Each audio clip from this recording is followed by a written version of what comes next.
आज स्टार्ट करते हैं SIR effect. SIR effect means steric inhibition of resonance. Steric effect, steric की वजह से रेजोनेंस का रुकना कहलाएगा SIR इफेक्ट। नेक्स्ट, चलिए पढ़ते हैं SIR इफेक्ट को। SIR इफेक्ट क्या है? ये steric inhibition of resonance, steric की वजह से रेजोनेंस का रुकना क्या कहलाएगा? SIR effect.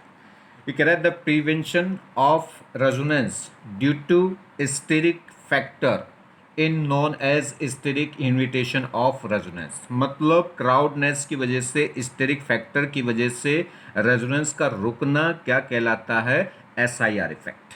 ठीक है, देखिए ये हमारे पास कोई फिनाइल रिंग है, बेंजीन रिंग है, इस पे ये दो बड़े बड़े कोई ग्रुप लग गए, एक G और एक G डैश। ठीक है, एक G ग्रुप लगा और इससे नेक्स्ट पोजीशन क्या लगेगी? ऑर्थो पोजीशन, और ऑर्थो पोजीशन पे क्या लग गया? एक G डैश। ये दोनों बड़े बड़े ग्रुप हैं।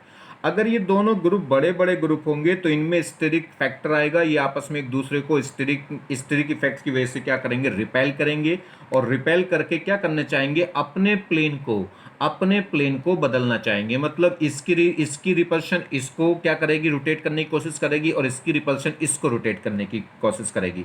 तो इन दोनों ग्रुप का जो प्लेन है वो इस बेंजीन के प्लेन से क्या हो जाएगा? डिफरेंट हो जाएगा। अगर मान लीजिए हम मान लें कि ये बेंजीन जो फिनाइल रिंग है इसका प्लेन ऑफ पेपर है, ये हॉरिजॉन्टल प्लेन में है, तो ये जो G डैश है और G है ये वर्टिकल प्लेन में आ जाएंगे, ऐसे वर्ट अप डाउन अप डाउन। ठीक है, अगर ये हॉरिजॉन्टल है तो ये अप डाउन हो जाएंगे, और इसका ये वर्टिकल और ये हॉरिजॉन्टल, तो इसका जो लोन पेयर, इसमें लोन पेयर अपना क्या करेगा? रिलीज करेगा। तो कह सकते हैं रेजोनेंस की वजह से ये इलेक्ट्रॉन इसको डोनेट करे या ये इसको इलेक्ट्रॉन डोनेट करे, तो जब इनके बीच में क्या होगा? डबल बॉन्ड बनेगा रेजोनेंस की वजह से, तो वो डबल बॉन्ड बन नहीं पाएगा क्योंकि इसका और इसका प्लेन क्या हो जाएगा? डिफरेंट हो जाएगा। तो ऐसे ही यहाँ पे ये अपना लोन पेयर इसको दे नहीं पाएगा, या ये अपने इलेक्ट्रॉन इसको दे नहीं पाएगा रेजोनेंस की वजह से, क्योंकि यहाँ पे जब इलेक्ट्रॉन देगा तो यहाँ डबल बॉन्ड बनेगा, और वो डबल बॉन्ड ऑपरेट नहीं हो पाएगा क्योंकि इस एटम और इस एटम का प्लेन क्या हो जाएगा? डिफरेंट। क्योंकि रेजोनेंस क्या होता है? रेजोनेंस उन एटमों के बीच में होगा जो सेम प्लेन में क्या करते हो? लाई करते हो। तो आगे बात समझ में, अगर जैसे हम फिनाइल रिंग के एडजेक्शन कार्बन पे, एडजेक्शन पोजीशन पे अगर हम दो बड़े बड़े ग्रुप लगा दें तो उनमें स्टेरिक फैक्टर की वजह से रिपल्शन होगा। वो रिपल्शन की वजह से क्या होगा? ये अपना प्लेन क्या है, इनका जो प्लेन है वो इस बेंजीन के प्लेन से क्या हो जाएगा? डिफरेंट हो जाएगा। जैसे जैसे साइज बड़ा होता जाएगा वैसे वैसे स्टेरिक रिपल्शन बढ़ती जाएगी, स्टेरिक रिपल्शन बढ़ती जाएगी, तो इनका प्लेन भी क्या होता जाएगा? ये रोटेट होते जाएंगे, उतना ज्यादा डिफरेंट होते चले जाएंगे इसके फिनाइल रिंग के प्लेन से। क्लियर? चलिए, तो देखिए कंडीशन फॉर SIR। तो SIR इफेक्ट के लिए कंडीशन क्या है? Groups are adjacent. ग्रुप क्या है? पास पास होनी चाहिए। अगर एक फर्स्ट पोजीशन पे तो दूसरा सेकंड पोजीशन पे। तो group are adjacent to each other, that is in the case of phenyl they should at the ortho position with respect to each other. मतलब वो एक दूसरे के ऑर्थो पोजीशन पे, अगर ये मेन ग्रुप माने तो ये ऑर्थो पोजीशन पे हो गया, इसको मेन ग्रुप माने तो वो इसकी ऑर्थो पोजीशन पे हो गया, क्योंकि ग्रुप से नेक्स्ट पोजीशन क्या कहलाती है? ऑर्थो। दूसरी कंडीशन क्या है? ग्रुप शुड बी बल्की। जो ग्रुप है वो बल्की होना चाहिए, बड़ा होना चाहिए, मतलब स्टेरिक फैक्टर वाला होना चाहिए। जैसे तो G और G डैश कैन बी। तो G और G डैश क्या हो सकते हैं? देखिए ये हो सकता है अमाइन। अमाइन में क्या है? N और ये क्या लग गए? दो मिथाइल। ठीक है, H की जगह क्या लग गए? दो मिथाइल, या एक H एक मिथाइल, या फिर दो कोई और भी, जरूरी थोड़ी कि मिथाइल हो, मिथाइल से और बड़े ग्रुप लग गए हो, कोई भी R मतलब कोई भी ग्रुप, एल्काइल ग्रुप।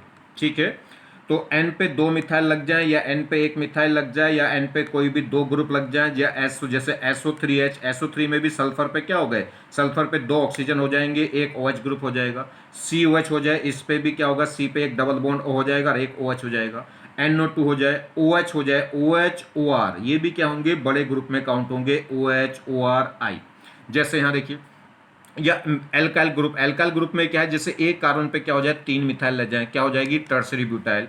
एक तीन मिथाइल हो जाए, दो मिथाइल हो जाए, या सिर्फ मिथाइल ही हो जाए, मिथाइल भी बल्कि ग्रुप में काउंट होगा, इस कार्बन पे क्या लगेंगे? 3H लगेंगे।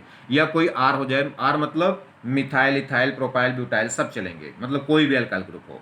ठीक, और साथ में हेलोजन हो सकती है फ्लोरीन को छोड़कर, क्लोरीन, ब्रोमीन, आयोडीन। ये सब ग्रुप क्या होंगे? G और G डैश के, मतलब बल्कि ग्रुप है, ये क्या करेंगे? इस SIR इफेक्ट में काम करेंगे। किसको छोड़ के? बस आपको ध्यान रखेंगे, तो इनको याद रखना उतना आसान नहीं है, इनको याद रखें बस। कौन से ग्रुप काम नहीं करेंगे? F और NH2। एन पे कम से कम कोई ना कोई सब्स्टिट्यूशन होना चाहिए एच के अलावा, ठीक है। तो एक तो एफ फ्लोरीन में, यानी कि अगर बात करें हेलोजन में तो एफ, और अमाइन में बात करें तो जो प्योर अमाइन है NH2, उन दोनों को छोड़ के, इन दो ग्रुप को छोड़ के बाकी जो कोई भी ग्रुप होगा वो SIR इफेक्ट दिखा देगा। तो SIR is not applicable for F के लिए और NH2 के लिए। क्लियर होगी बात? तो देखिए, तो क्या बात रही SIR में, if the bulkier group are adjacent to each other, then due to steric repulsion they try to throw each other out of the plane, या कह सकते हैं फ्रॉम द फिनाइल रिंग के प्लेन से। therefore resonance is inhibited between in between phenyl ring and group, that is कह सकते हैं G और या G डैश। तो क्या होगा, जैसे जैसे कह रहा है कि एडजेक्शन कार्बन पे अगर हम क्या लगाएं, बल्कि ग्रुप लगाएंगे, तो वो एक दूसरे को स्टेरिक रिपल्शन की वजह से क्या करेंगे, एक दूसरे को रोटेट करने की कोशिश करेंगे, जिससे उनका जो प्लेन है वो क्या होगा, फिनाइल रिंग के प्लेन से क्या होने लगेगा, डिफरेंट। और जैसे जैसे प्लेन डिफरेंट होने लगेगा वैसे वैसे रेजोनेंस क्या होने लगेगा, वहां पे इनिवेटेड होने लगेगा, रुकने लगेगा, यानी कि रेजोनेंस के चांसेस कम होने लगेंगे। किसके बीच में? फिनाइल रिंग के बीच में और फिनाइल रिंग पे लगने वाले जो ग्रुप है उनके बीच में। क्लियर? अब हमें क्या क्वेश्चन बताना है इसमें, समझिए क्वेश्चन बड़ा इंपॉर्टेंट क्वेश्चन है। ये हमारे पास एक फिनाइल रिंग है, इस फिनाइल रिंग पे ये आई लग रही है, एक आई ये लग रही है, और ये दो NO2 ग्रुप लग रहे हैं। ये कह रहा है इस कार्बन और आई के बीच की जो बॉन्ड लेंथ है इसको मैं ए कह रहा हूं, और ये जो इस यहाँ पे कार्बन और आई के बीच की जो बॉन्ड लेंथ है इसको मैं बी कह रहा हूं। तो इस ए और बी की बॉन्ड लेंथ को हमें क्या करना है, कंपेयर करना है, ठीक है। कौन सी इनमें से बड़ी होगी, कौन सी छोटी होगी? सुनिए, अगर हम बात करें तो आई पे लोन पेयर होते हैं, हेलोजन पे लोन पेयर होंगे कितने, 3। अब ये लोन पेयर सिंगल और डबल बेंजीन का डबल बॉन्ड होगा, तो ये क्या होंगे, कॉन्जुगेशन में होंगे। तो ये अपने लोन पेयर को क्या करेगा, ये अपने लोन पेयर को डोनेट करने की कोशिश करेगा, ऐसे ये भी अपने लोन पेयर को डोनेट करने की कोशिश करेगा। ये क्या दिखाएगा, देखिए लोन पेयर सिंगल डबल, तो ये क्या होगा, रेजोनेंस हो गया, रेजोनेंस हो गया, तो ये पाई इलेक्ट्रॉन जल्दी डोनेट करेंगे इलेक्ट्रॉन को, या फिर लोन पेयर, तो लोन पेयर जल्दी इलेक्ट्रॉन डोनेट करते हैं, तो ये इलेक्ट्रॉन डोनेट करेगा और बेंजीन एक्सेप्ट करेगा, तो ये डोनेट करेगा और फिनाइल रिंग एक्सेप्ट करेगी, तो ये प्लस है और वो माइनस है, तो इनके बीच में एक रेजोनेंस हो गया क्योंकि यहाँ कॉन्जुगेटेड सिस्टम बन रहा है। अब ये अपने लोन पे डोनेट करेगा तो यहाँ डबल बॉन्ड बनेगा, और डबल बॉन्ड बनेगा तो बॉन्ड ऑर्डर बढ़ेगा, और बॉन्ड ऑर्डर बढ़ेगा तो बॉन्ड लेंथ घट जाएगी। चलिए, तो जैसे ही अपने लोन पर डोनेट कर सकता है, ऐसे ही ये वाली आई भी अपने लोन पर डोनेट कर सकती है, तो इस केस में भी क्या होगा, रेजोनेंस आएगा, और रेजोनेंस आएगा तो यहाँ डबल बॉन्ड बनेगा, डबल बॉन्ड बनेगा तो बॉन्ड ऑर्डर बढ़ेगा, बॉन्ड लेंथ घट जाएगी। तो इसमें भी बिल्कुल वैसा ही है, इसमें बिल्कुल वैसा ही। अब ये ग्रुप क्या करेंगे, ये क्या है, देखिए इसके ऑर्थो पोजीशन पे ग्रुप लग गया, और NO2 एक बड़ा ग्रुप है और NO2 बड़ा ग्रुप है, तो ये क्या दिखाएगा, SIR इफेक्ट। और SIR इफेक्ट दिखाएगा तो इसका क्या होगा, अगर हम बात करें तो ये अपने ये भी बड़ा ग्रुप है और ये भी बड़ा ग्रुप है, फ्लोरीन को छोड़ के सब क्या होंगे, NH2 और फ्लोरीन को छोड़ के बाकी सब बल्कि ग्रुप माने जाएंगे। तो ये एक दूसरे के एडजेक्शन में लग रहे हैं और ये भी एक दूसरे के एडजेक्शन में लग रहे हैं, और जब दोनों एक दूसरे के एडजेक्शन में लग रहे हैं तो एक दूसरे को और बल्कि ग्रुप लग रहे हैं, तो क्या करेंगे, इनके और इसके प्लेन क्या होंगे, इसके प्लेन के डिफरेंट हो जाएंगे। ये क्या हो जाएगी, ये जो आई है ये रोटेट कर जाएगी, रोटेट होकर इसका प्लेन हो जाएगा वर्टिकल। अगर इसका प्लेन हॉरिजॉन्टल है तो इसका क्या हो जाएगा, वर्टिकल। और वर्टिकल और हॉरिजॉन्टल के बीच में पाई बॉन्ड नहीं बन पाएगा, तो पाई बॉन्ड नहीं बन पाएगा तो रेजोनेंस नहीं हो पाएगा, मतलब रेजोनेंस रुक जाएगा। किसकी वजह से, SIR इफेक्ट की वजह से। SIR इफेक्ट क्यों लगा, क्योंकि ये बल्कि ग्रुप है, एडजेक्शन ग्रुप है, बल्कि ग्रुप है, तो इनका जो ग्रुप का प्लेन है वो फिनाइल रिंग के प्लेन से क्या हो जाएगा, चेंज, और प्लेन चेंज हो जाएगा तो ये रेजोनेंस नहीं होगा। रेजोनेंस का ना होना ही तो क्या कहलाता है, SIR इफेक्ट। तो यहाँ पे रेजोनेंस नहीं लगेगा क्योंकि यहाँ पे क्या लगेगा, SIR इफेक्ट, और SIR इफेक्ट क्या कर देगा, इसके रेजोनेंस को रोक देगा, ये अपना लोन पर इसको डोनेट नहीं कर पाएगा, तो यहाँ डबल बॉन्ड की पोलैरिटी नहीं आएगी, यहाँ सिर्फ क्या रह जाएगा, सिंगल बॉन्ड। मगर उस केस में आई के पास वाले एटम पे कहीं भी कोई बल्कि ग्रुप नहीं लगा है, और जब बल्कि ग्रुप नहीं लगा तो इस पे कोई रिस्टेटिव रिपल्शन नहीं होगा, रिस्टेटिव रिपल्शन नहीं होगा तो इसका प्लेन और फिनाइल रिंग का प्लेन क्या रहेगा, सेम, और प्लेन सेम रहेगा तो इसका लोन पेयर क्या दिखा देगा, इसके साथ रेजोनेंस। तो यहाँ पे क्या बन जाएगा, पार्शियली डबल बॉन्ड करेक्टर। किसकी वजह से, रेजोनेंस की वजह से। तो यहाँ बल्कि ग्रुप नहीं है तो यहाँ SIR इफेक्ट नहीं चलेगा, और SIR इफेक्ट नहीं चलेगा तो क्या होगा, रेजोनेंस, और रेजोनेंस होगा तो यहाँ पे क्या बन जाएगा, पार्शियल डबल बॉन्ड करेक्टर, और पार्शियल डबल बॉन्ड करेक्टर आएगा तो बॉन्ड लेंथ क्या हो जाएगी, कम। वहां पे बल्कि ग्रुप लग गए थे, और बल्कि ग्रुप लग गए थे तो वहां क्या आ गया था, SIR इफेक्ट, और SIR इफेक्ट आ गया था तो यहाँ पे रेजोनेंस नहीं होगा, रेजोनेंस नहीं होगा तो यहाँ पे डबल बॉन्ड नहीं बनेगा, और डबल बॉन्ड नहीं बनेगा तो यहाँ क्या रहेगा, सिंगल बॉन्ड। तो सिंगल बॉन्ड की लेंथ ज्यादा होती है, डबल बॉन्ड की लेंथ क्या हो जाएगी, कम। तो ए की लेंथ ज्यादा होगी किससे, बी से। क्लियर होगी बात? चलिए नेक्स्ट बात करें। ये कह रहा है अब हमें क्या करना है, देखिए ये दो कंपाउंड है मेरे पास, ए और एक कंपाउंड है बी, इन दोनों में बेसिक स्ट्रेंथ को कंपेयर करना है कि ये ए और बी में से मोर बेसिक कौन है। तो समझिए, सबसे पहले बात कर लें डोनर एटम की। डोनर एटम की बात करें तो इसका ये एन एटम, इसका एन एटम क्या है, ये डोनर एटम है, ये एन ही तो लोन पेयर डोनेट करेगा। अब ये एन अपना लोन पेयर डोनेट करे तो बेसिक नेचर है क्योंकि इसके पास लोन पेयर। अब बात करें इसका लोन पेयर, ये फिनाइल रिंग के साथ कॉन्जुगेशन में भी है। अगर बात करें लोन पेयर सिंगल डबल तो ये कॉन्जुगेशन में भी है, तो इसका ये लोन पेयर कहां जाएगा, रेजोनेंस में जाएगा, और रेजोनेंस में जाएगा तो इजीली बेसिक नेचर के लिए अवेलेबल नहीं होगा। मगर ध्यान दें, ये इसका जो एडजेक्शन, ये कौन सा ग्रुप है, NH2 ग्रुप नहीं है। एन पे क्या लग रहे हैं, 2 मिथाइल लग रहे हैं, और एन पे 2 मिथाइल लग गए तो क्या हो गया, ये बल्कि ग्रुप हो गया। और इस पे जो एडजेक्शन ग्रुप लग रहे हैं NO2, ये भी क्या हो गए, बल्कि ग्रुप हो गए। कौन बल्कि ग्रुप नहीं होंगे, मैं आपको याद दिला दूं, NH2 और F। तो ना तो ये NH2 है ना ही ये F है, तो ये सब क्या है, बल्कि ग्रुप है और एक दूसरे के एडजेक्शन पे लग रहे हैं। और बल्कि ग्रुप होंगे तो ये क्या है, बड़े बड़े ग्रुप हैं, इनकी स्टेरिक रिपल्शन होगा। स्टेरिक रिपल्शन होगा तो एक दूसरे को क्या करेंगे, रिपेल करेंगे, और रिपेल करके क्या करेंगे, ये रोटेट हो जाएंगे, ये सिंगल बॉन्ड के थ्रू रोटेट हो जाएंगे। अगर इसका प्लेन कैसा है, अगर इसका प्लेन हॉरिजॉन्टल है तो उसका प्लेन कैसा हो जाएगा, वर्टिकल। और वर्टिकल होगा तो ये लोन पेयर इस बेंजीन के साथ कॉन्जुगेशन में नहीं आ पाएगा, क्योंकि यहां डबल बॉन्ड ऑपरेट नहीं हो पाएगा, क्योंकि एक वर्टिकल है तो एक हॉरिजॉन्टल है, और वर्टिकल हॉरिजॉन्टल के बीच में पाई बॉन्ड नहीं बन सकता। और पाई बॉन्ड नहीं बनेगा तो यहां रेजोनेंस क्या हो जाएगा, रुक जाएगा। रेजोनेंस रुक जाएगा तो ये लोन पेयर कैसा हो जाएगा, डी लोकलाइज से क्या हो जाएगा, अब ये लोकलाइज हो जाएगा। अब ये लोन पेयर रेजोनेंस में इन्वॉल्व नहीं होगा। ये सिंगल बॉन्डेड नाइट्रोजन है, इसकी हाइब्रिडेशन sp3 होनी चाहिए, मगर इसका लोन पेयर अगर कॉन्जुगेशन में जाता तो हाइब्रिडेशन हो जाती है sp2, मगर इसका जो लोन पेयर है वो अब कॉन्जुगेशन में जा नहीं पाएगा। किसकी वजह से, स्टेरिक हिंड्रेंस की वजह से, कह सकते हैं SIR इफेक्ट की वजह से। और ये रेजोनेंस में नहीं जाएगा तो ये लोन पर क्या कहलाएगा, लोकलाइज, और लोकलाइज कहलाएगा तो ये लोन पर हाइब्रिडेशन में काउंट होगा। इसकी हाइब्रिडेशन अगर पूछे तो कितनी होगी, sp2 नहीं sp3 ही होगी। और अब ये लोन पर जब रेजोनेंस में जा रहा है तो आसानी से अवेलेबल होगा किसके लिए, बेसिक नेचर के लिए। फटाक से प्रोटोनेशन के लिए H+ को क्या करेगा, अपने लोन पर डोनेट करके H+ को एक्सेप्ट कर लेगा। क्लियर होगी बात। तो ये आराम से बेसिक नेचर के लिए डोनेट हो जाएगा। ये लोन पे रेजोनेंस में इन्वॉल्व नहीं हो रहा, किसकी वजह से, SI। तो यहाँ बल्कि ग्रुप हो गए तो SIR इफेक्ट लग गया, और SIR इफेक्ट लग गया तो रेजोनेंस खत्म हो गया। रेजोनेंस खत्म हो गया तब ये लोन पर बेंजीन के साथ कॉन्जुगेशन में नहीं जाएगा, ये आसानी से प्रोटोनेशन के लिए अवेलेबल होगा। तो बेसिक नेचर क्या हो जाएगी, थोड़ी ज्यादा होगी, जो होनी चाहिए तो उससे कहीं ज्यादा मिलेगी। बात करें इसमें, यहां अगर हम देखें, अब तुम इसमें लगाओगे कि ये माइनस एम लगाएंगे, ये माइनस एम लगाएंगे, और माइनस एम वाले बेसिक स्ट्रेंथ को कम करते हैं। अब ये माइनस एम कहां लगाएंगे, अब यहां रेजोनेंस नहीं चलेगा, इसका प्लेन क्या हो जाएगा, डिफरेंट। तो ये अपना, ये ना तो इलेक्ट्रॉन इससे खींच सके ना इसे दे सके, क्योंकि अब रेजोनेंस इनके बीच में क्या हो गया, खत्म हो गया। तो अब ये माइनस एम या प्लस एम नहीं लगाएंगे कुछ भी, अब तो बात ही खत्म हो गई। SIR इफेक्ट आ गया तो रेजोनेंस खत्म। मीजोमेरिक या प्लस एम माइनस एम किसके हैं, रेजोनेंस ही तो है, मीजोमेरिक मतलब रेजोनेंस। यहां देखिए, अब ये क्या है, NH2 ग्रुप, और NH2 और F क्या है, स्टेरिक रिपल्शन में काउंट नहीं करे जाते। और इस पे क्या होगा, तो इसके एडजेक्शन, इसके एडजेक्शन पे एटम लग रहे हैं, और ये बल्कि एटम है, बल्कि ग्रुप है, मगर वो बल्कि ग्रुप नहीं है। और वो बल्कि ग्रुप नहीं है तो इसका जो लोन पेयर है वो इस बेंजीन के साथ कॉन्जुगेशन में आ जाएगा, और ये लोन पेयर कॉन्जुगेशन में आ जाएगा तो ये लोन पेयर कैसा कहलाएगा, डीलोकलाइज। और डीलोकलाइज होगा तो ये उसका मतलब है कि रेजोनेंस में इन्वॉल्व है, तो ये आसानी से प्रोटोनेशन के लिए, आसानी से बेसिक नेचर के लिए अवेलेबल नहीं होगा। तो इसकी जो बेसिक नेचर है वो क्या हो जाएगी, कम। क्यों, क्योंकि ये जो लोन पेयर है ये रेजोनेंस में इन्वॉल्व हो रहा है। क्लियर होगी बात। और ये बेंजीन के साथ रेजोनेंस में इन्वॉल्व हो गया तो इसकी बेसिक नेचर क्या हो जाएगी, कम। अगर इसकी हाइब्रिडेशन पूछने लगे एन की, तो सिंगल बॉन्डेड एन की हाइब्रिडेशन sp3 होनी चाहिए, मगर इसका जो लोन पेयर है वो रेजोनेंस में जाएगा तो हाइब्रिडेशन sp2। और ये लोन पेयर कैसा कहलाएगा, डीलोकलाइज। और जो डीलोकलाइज लोन पेयर है वो किसमें होते हैं, प्योर p ऑर्बिटल में, क्योंकि तभी वो क्या बना सकते हैं यहाँ, पाई बॉन्ड। ठीक है, तो इसकी जो बेसिक नेचर है वो क्या हो जाएगी, कम हो जाएगी, क्योंकि जो लोन पर क्या हो गया, डीलोकलाइज हो गया, क्योंकि यहाँ पे स्टेरिक हिंड्रेंस नहीं लग रही। स्टेरिक हिंड्रेंस नहीं लग रही तो रेजोनेंस चलेगा, रेजोनेंस चलेगा तो ये लोन पर क्या हो जाएगा, बेंजीन के साथ डीलोकलाइज, और बेंजीन के साथ डीलोकलाइज होगा तो इजीली प्रोटोनेशन के लिए अवेलेबल नहीं होगा, तो इसकी बेसिक नेचर क्या हो जाएगी, कम। क्लियर होगी बात, आगे बात समझ में करें तो क्या हो गया था, तो ए इसमें क्या हो गया था, ए मोर बेसिक हो गया था, और बी क्या हो गया था, लेस बेसिक हो गया था। और कुछ बातें समझ लीजिए किसके बारे में, इस बी वाले पॉइंट के बारे में।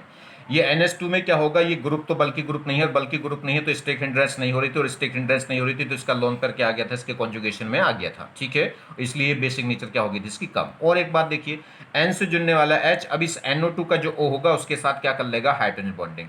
और हाइड्रोजन बॉन्डिंग कर लेगा तो ये आपस में एक रिंग बन गई, और रिंग बन गई तो वैसे भी इनका प्लेन क्या रहेगा, इस बेंजीन के साथ के प्लेन में सेम रहेगा, क्योंकि रिंग क्या कर देगी, इसे रोटेट नहीं होने देगी। अगर थोड़ी बहुत स्ट्रिक्ट हिंड्रेंस लग भी रही होगी तो भी हाइड्रोजन बॉन्डिंग क्या कर देगा, इसको रोटेशन को बिल्कुल रोक देगा। तो इस एन का और इस बेंजीन का प्लेन एकदम क्या बना रहेगा, सेम, और सेम बना रहेगा तो ये आराम से यहाँ रेजोनेंस चलेगा। आगे बात समझ में।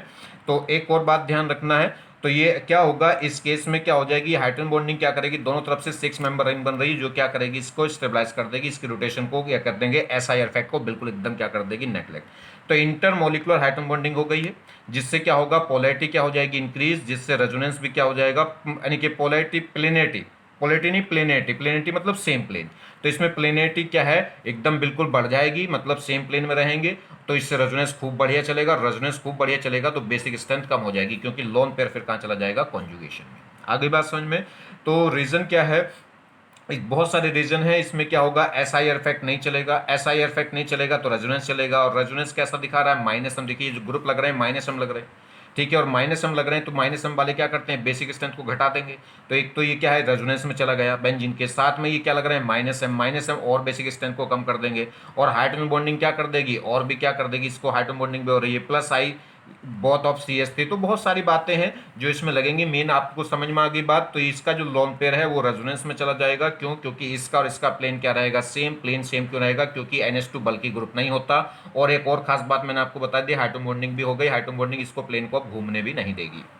चलिए खैर, तो देखिए SIR इफेक्ट से ही निकल के आया एक दूसरा इफेक्ट जिसे बोलते हैं ऑर्थो इफेक्ट। तो ऑर्थो इफेक्ट या SIR इफेक्ट एक ही बात है, ठीक है।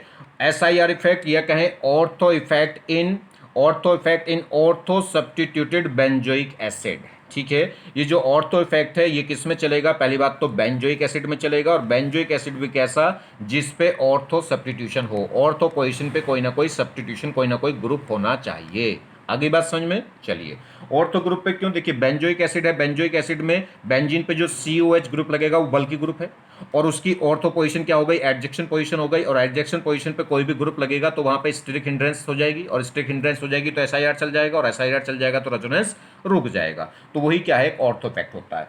तो ऑर्थो इफेक्ट बस SIR इफेक्ट का एक पॉइंट है ऑर्थो इफेक्ट, क्योंकि अगर ऑर्थो SIR इफेक्ट तो सभी में लग गया, कोई भी ग्रुप हो, ठीक है। ऑर्थो इफेक्ट सिर्फ और सिर्फ किसके लिए डिफाइन कर देते हैं, बेंजोइक एसिड के लिए। ऐसा कहें कि बेंजोइक एसिड के लिए जो SIR इफेक्ट है उसे ही क्या बोल देते हैं, ऑर्थो इफेक्ट। किस कौन सा benzoic acid, ortho substituted benzoic acid. चलिए ये कह रहा है acidic strength of ortho substituted benzoic acid, जो ऑर्थो सब्स्टिट्यूटेड बेंजोइक एसिड है उसकी एसिडिक स्ट्रेंथ।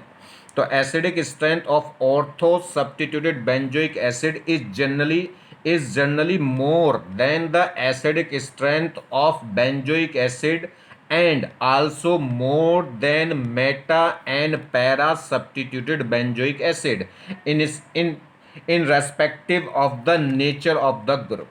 क्या कहा इसने, बड़ी इंपॉर्टेंट बात कही।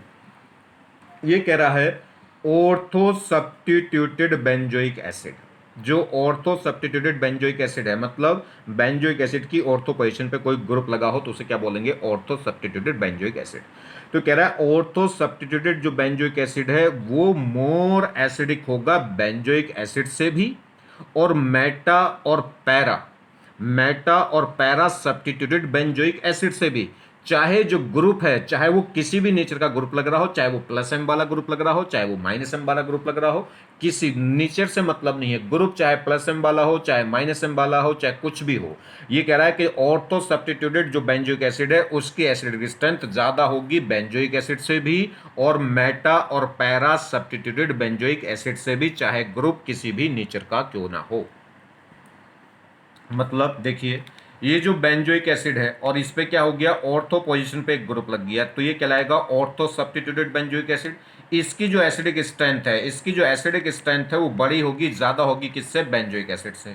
और जो ऑर्थो सब्स्टिट्यूटेड बेंजोइक एसिड है उसकी एसिडिक स्ट्रेंथ ज्यादा होगी बेंजोइक एसिड से, तो ज्यादा होगी, साथ में जो मेटा सब्स्टिट्यूटेड या पैरा जो सब्स्टिट्यूटेड है उनसे भी ज्यादा होगी इसकी, किसकी, ऑर्थो सब्स्टिट्यूटेड की। तो ऑर्थो सब्स्टिट्यूटेड बेंजोइक एसिड की जो एसिडिक स्ट्रेंथ है वो बेंजोइक एसिड से भी ज्यादा होगी, और मेटा और या पैरा सब्स्टिट्यूटेड जो बेंजोइक एसिड है उनसे भी ज्यादा होगी, चाहे ये ग्रुप प्लस एम के हो और चाहे ये माइनस एम के हो, चाहे ये विड्रॉइंग ग्रुप हो और चाहे ये डोनेटिंग ग्रुप हो। ठीक है, चलिए कैसे होगी, क्यों होगी, सेम कहानी। अगर हम बात करें इसकी तो देखिए ये क्या होगा, जैसे हम क्या करेंगे इस पे, बड़ी इंपॉर्टेंट बात है, ये हमारे पास क्या है, एसिडिक नेचर हम कब देखते हैं, एसिडिक नेचर जब भी हम चेक करते हैं तो उसका एक तरीका मैंने आपको बता रखा है कि आप H+ निकाल कर भगा दीजिए, H+ रिलीज कर दीजिए, H+ रिलीज करने के बाद एक एनायन बनेगा, इस एनायन की स्टेबिलिटी चेक करेंगे, ये जितना ज़्यादा स्टेबल एनायन होगा उतना ही क्या कहलाएगा, ये स्ट्रॉन्ग एसिड कहलाएगा। तो देखिए ये H+ निकल के गया तो ये क्या बना, माइनस। अब ये माइनस इस डबल बॉन्ड के साथ कॉन्जुगेशन में, देखिए चार्ज सिंगल और डबल, चार्ज सिंगल डबल, तो ये कॉन्जुगेशन हो गया, और कॉन्जुगेशन हो गया तो ये मेसोमेरिक हो गया, रेजोनेंस हो गया। ये इलेक्ट्रॉन देगा क्योंकि इस पर नेगेटिव है, एक्सिस ऑफ इलेक्ट्रॉन है, तो ये देगा तो वो लेगा, तो ये क्या दिखा दिया, -m, और माइनस वाले माइनस को क्या करेंगे, स्टेबल। ये एनायन बहुत ज़्यादा स्टेबल है, क्यों, क्योंकि एक -m ग्रुप इसको क्या कर रहा है, स्टेबलाइज कर रहा है, तो इतना पोर्शन क्या हो गया, ये स्टेबल हो गया, -m। तो इसको ये -m क्या कर रहा है, -m इस एनायन को क्या कर रहा है, स्टेबल कर रहा है, तो ये मोर स्टेबल हो गया, किसकी वजह से, क्योंकि -m इसको क्या कर रहा है, स्टेबलाइज कर रहा है। और -m मेसोमेरिक जो स्ट्रॉन्ग पावर होता है, मेसोमेरिक जो ग्रुप होता है वो स्ट्रॉन्ग पावर का होता है, तो इसलिए इसकी स्टेबिलिटी बहुत ज़्यादा इसने बढ़ा दी होगी। बात करते हैं ये फिनाइल रिंग क्या करेगा। अगर मैं देखूं चार्ज सिंगल सिंगल डबल, तो इस चार्ज के साथ तो ये कॉन्जुगेशन में नहीं है फिनाइल रिंग, मगर इस डबल बॉन्ड के साथ देखूं तो इसका डबल सिंगल डबल, तो इनका आपस में कॉन्जुगेशन है, इनका आपस में कॉन्जुगेशन है। अब ये क्या, इसके पास भी पाई बॉन्ड है, इसके पास भी पाई बॉन्ड है, मगर इसके पास पाई बॉन्ड है कार्बन कार्बन के बीच के, और इसमें जो पाई बॉन्ड है वो कार्बन और ऑक्सीजन के बीच के। इसमें दोनों एटम सेम सेम इलेक्ट्रोनेगेटिविटी वाले हैं, इसमें डिफरेंट, ये नॉन पोलर पाई बॉन्ड है, ये पोलर पाई बॉन्ड है। तो इसमें मोर इलेक्ट्रोनेगेटिव एटम है कौन, ओ, तो ओ क्या करेगा, मोर इलेक्ट्रोनेगेटिव एटम इसके पाई बॉन्ड को अपनी तरफ छीनेगा, तो जब ये छीनेगा तो वो क्या करेगा, डोनेट कर देगा, तो इलेक्ट्रॉनों का फ्लो इधर को हो जाएगा। तो अगर ये इलेक्ट्रॉन विड्रॉ करेगा तो वो डोनेट कर देगा, मतलब ये -m दिखा देगा, तो ये क्या दिखा देगा, +m। तो इन दोनों का भी आपस में कॉन्जुगेशन है और इन दोनों का भी कॉन्जुगेशन है। तो अब क्या होगा, इसने इसने इलेक्ट्रॉन छीने, इसने इलेक्ट्रॉन विड्रॉ करे, तो यहां से भी इलेक्ट्रॉन मिल रहे हैं और इधर से भी मिल रहे हैं, ये भी +m दिखा रहा है, ये भी +m दिखा रहा है, इसके -m की भरपाई ये भी कर रहा है और वो भी कर रहा है। तो ऐसा कह सकते हैं कि इसका जो +m है, इसका +m का इफेक्ट थोड़ा सा इसका जो -m इफेक्ट है वो थोड़ा सा इस पर बढ़ जाएगा, थोड़ा सा इस पर बढ़ जाएगा। तो इस पे अगर मान लीजिए इसका इफेक्ट 100% था, तो 100% में से मान लीजिए 80% इस पे गया, 80% इस पे क्यों गया, क्योंकि ये जल्दी इलेक्ट्रॉन सप्लाई करेगा, क्योंकि इसके पास नेगेटिव चार्ज है, फ्री इलेक्ट्रॉन है, फ्री इलेक्ट्रॉन भी है और खुद देना भी चाह रहा है, तो ये जल्दी सप्लाई करेगा। जबकि C+C उतनी जल्दी इलेक्ट्रॉन सप्लाई नहीं कर सकते, क्योंकि उसमें पाई बॉन्ड है, पाई बॉन्ड उतनी जल्दी डोनेट नहीं होते जितनी जल्दी नेगेटिव चार्ज डोनेट होता है। सबसे जल्दी रिलीज होता है नेगेटिव चार्ज, उसके बाद लोन पेयर और उसके बाद पाई बॉन्ड, ठीक है। तो अगर इसका -m इफेक्ट इसके ऊपर 80% है तो 20% इसके पास, तो इसने कुछ ना कुछ क्या कर लिया, इसने 20% इसका इफेक्ट कम कर दिया इसके ऊपर, और जब इसका इफेक्ट इसके ऊपर कम होगा तो स्टेबिलिटी थोड़ी सी क्या हो जाएगी, कम हो जाएगी। तो कहने का मतलब है कि ये बेंजीन क्या कर रहा है, ये +I दिखा रहा है इसके लिए, उसके लिए तो नहीं, मगर इसके लिए +I दिखा रहा है, तो इसका +m इसके -m को थोड़ा सा क्या कर देगा, रिड्यूस कर देगा, थोड़ा सा इसका ध्यान बांट लेगा, कह लो इसका जो कॉन्जुगेशन है वो क्रॉस कॉन्जुगेशन हो जाएगा, इसके साथ भी और उसके साथ भी, क्रॉस कॉन्जुगेशन क्या हो जाते हैं, वीक पड़ जाते हैं। तो इसका जो -m का जो इफेक्ट था वो पूरा का पूरा इसके ऊपर जाएगा नहीं, तो इसमें एसिडिक स्ट्रेंथ थोड़ी सी क्या हो जाएगी, कम हो जाएगी। चलिए अब बात कर लेते हैं ऑर्थो सब्स्टिट्यूटेड बेंजोइक एसिड की। ऑर्थो सब्स्टिट्यूटेड बेंजोइक एसिड में क्या होगा, ये बेंजोइक एसिड था, इसके पास ऑर्थो पोजीशन पे क्या लगा दिया, ग्रुप। अब ये ग्रुप क्या करेगा, इस ग्रुप और इस ग्रुप में क्या होगा, स्टेरिक रिपल्शन होगा, स्टेरिक रिपल्शन होगा, तो एक दूसरे को रिपेल करेंगे, और एक दूसरे को रिपेल करेंगे तो ये अपने प्लेन को क्या कर लेंगे, ये थोड़े से घूमना शुरू हो जाएंगे, ये ट्राई करने लगेंगे रोटेट होने के लिए। तो इस बेंजीन का और इस ग्रुप का जो प्लेन है वो क्या हो जाएगा, बदल जाएगा, और जब इसका और इसका प्लेन बदल जाएगा तो अब इसका जो बेंजीन का जो +m था, देखिए ये क्या हो गया, जैसे ही इसका H+ निकलेगा तो ये माइनस, तो ये माइनस इसके साथ कॉन्जुगेशन में, तो ये जो C डबल बॉन्ड है ये -m दिखा रहा है इसके लिए, मगर बेंजीन इसके लिए क्या दिखा रही थी, +m दिखा रही थी, और ये +m दिखा के इसके -m को थोड़ा सा कम कर रही थी। अब ये कम नहीं कर पाएगी, क्योंकि इस बेंजीन का जो पाई बॉन्ड है वो पाई इलेक्ट्रॉन इधर जाके यहाँ बॉन्ड नहीं बना सकते, क्योंकि इस कार्बन और इस कार्बन का प्लेन क्या हो चुका है, बदल गया, किसकी वजह से, स्टेरिक हिंड्रेंस की वजह से। इस ग्रुप ने क्या कर दिया, इसको रिपेल कर दिया, रिपेल करने से इसने क्या कर दिया, अपना रोटेट हो गया, रोटेट होके अगर इसका प्लेन कैसा रहा, हॉरिजॉन्टल, तो इसका प्लेन कैसा हो गया, थोड़ा वर्टिकल हो गया, और वर्टिकल हो गया तो अब इसके और इसके बीच में पाई बॉन्ड बनना थोड़ा मुश्किल हो जाएगा। मुश्किल होने का मतलब ऐसे कह लो कि पहले अगर ये 20% इसके माइनस एम को खा रहा था तो अब जब 5% ही खा पाएगा, यानी कि 95% पूरा का पूरा इधर चला जाएगा ये। तो यहाँ पे क्या होगा, जैसे जैसे स्टेरिक रिपल्शन बढ़ता जाएगा वैसे वैसे SIR इफेक्ट बढ़ेगा, और SIR इफेक्ट बढ़ेगा तो स्टेरिक रेजोनेंस क्या होता जाएगा, कम। और इसका बेंजीन का जो प्लस एम है वो इस CO ग्रुप के लिए क्या हो जाएगा, नेग्लेक्ट हो जाएगा, एक तरीके से जीरो हो जाएगा। तो इसका इफेक्ट पूरा का पूरा फिर ये क्रॉस कॉन्जुगेशन में रहेगा, ये पूरा इफेक्ट इसके ऊपर दिखाएगा।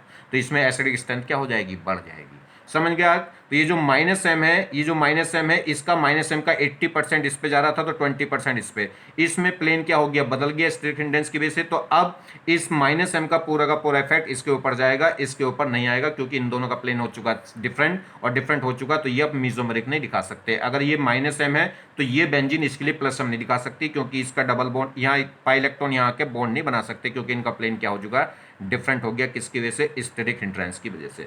तो यहाँ SIR इफेक्ट लग गया, और SIR इफेक्ट लग गया तो ये क्या हो गया, acidic strength will be increase. तो एसिडिक स्ट्रेंथ क्या हो गई होगी, बढ़ गई होगी। क्यों, क्योंकि SIR इफेक्ट लगने से बेंजीन के और इस कार्बन के बीच में रेजोनेंस खत्म हो गया होगा, और रेजोनेंस खत्म हो गया होगा तो इस माइनस एम का पूरा 100 का 100% इफेक्ट किसके ऊपर चला जाएगा, इस एनायन के ऊपर। तो जिससे एसिडिक स्ट्रेंथ क्या हो जाएगी, बढ़ जाएगी। आगे बात समझ में, जितना ज़्यादा माइनस उतना ज़्यादा क्या हो जाएगा, एनायन की स्टेबिलिटी, और जितनी ज़्यादा स्टेबल एनायन उतना ज़्यादा क्या हो जाएगा, स्ट्रॉन्ग एसिडिक एच। तो ऐसे कह लीजिए इस केस में जो माइनस एम है, ये CO का जो माइनस एम है वो इसके ऊपर 100% नहीं जा रहा था, क्योंकि कुछ इधर चला गया था। अब इस केस में इस CO का माइनस एम 100% इस OH ग्रुप पर जाएगा, जिससे एसिडिक स्ट्रेंथ बढ़ जाएगी। जितना ज़्यादा माइनस उतना ज़्यादा एसिडिक स्ट्रेंथ, क्योंकि इसके ऊपर इसलिए नहीं जाएगा क्योंकि इनका प्लेन बदल गया होगा इस स्टेरिक हिंड्रेंस की वजह से।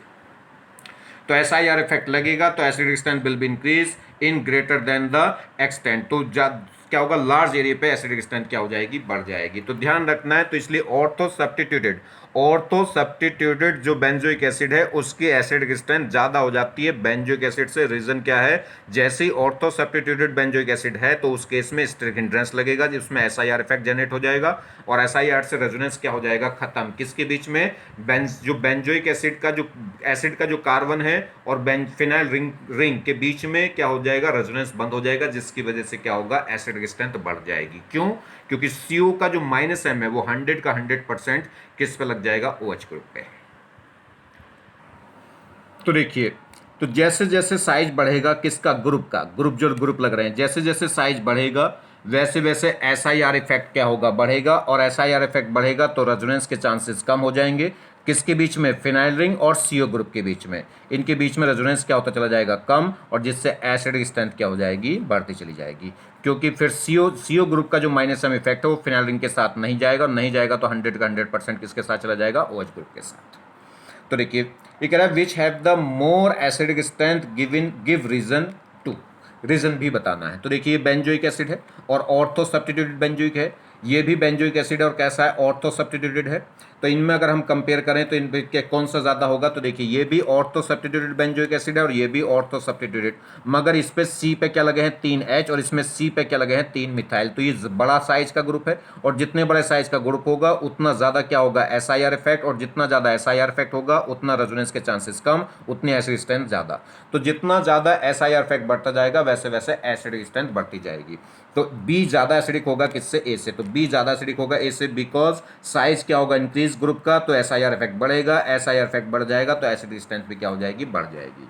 सेम कहानी इसमें अगर हम बात करें तो ये भी ऑर्थो सब्स्टिट्यूटेड बेंजोइक एसिड है, ये भी ऑर्थो सब्स्टिट्यूटेड है। अब Cl से बड़ा साइज किसका है, Br का, और जैसे जैसे क्या होगा, साइज बढ़ेगा किसका, ऑर्थो ग्रुप वाले का, तो साइज बढ़ेगा तो क्या होगा, SIR इफेक्ट बढ़ेगा, जिससे एसिडिक स्ट्रेंथ भी क्या हो जाएगी, बढ़ जाएगी। तो इससे ज़्यादा एसिडिक कौन होगा, ये।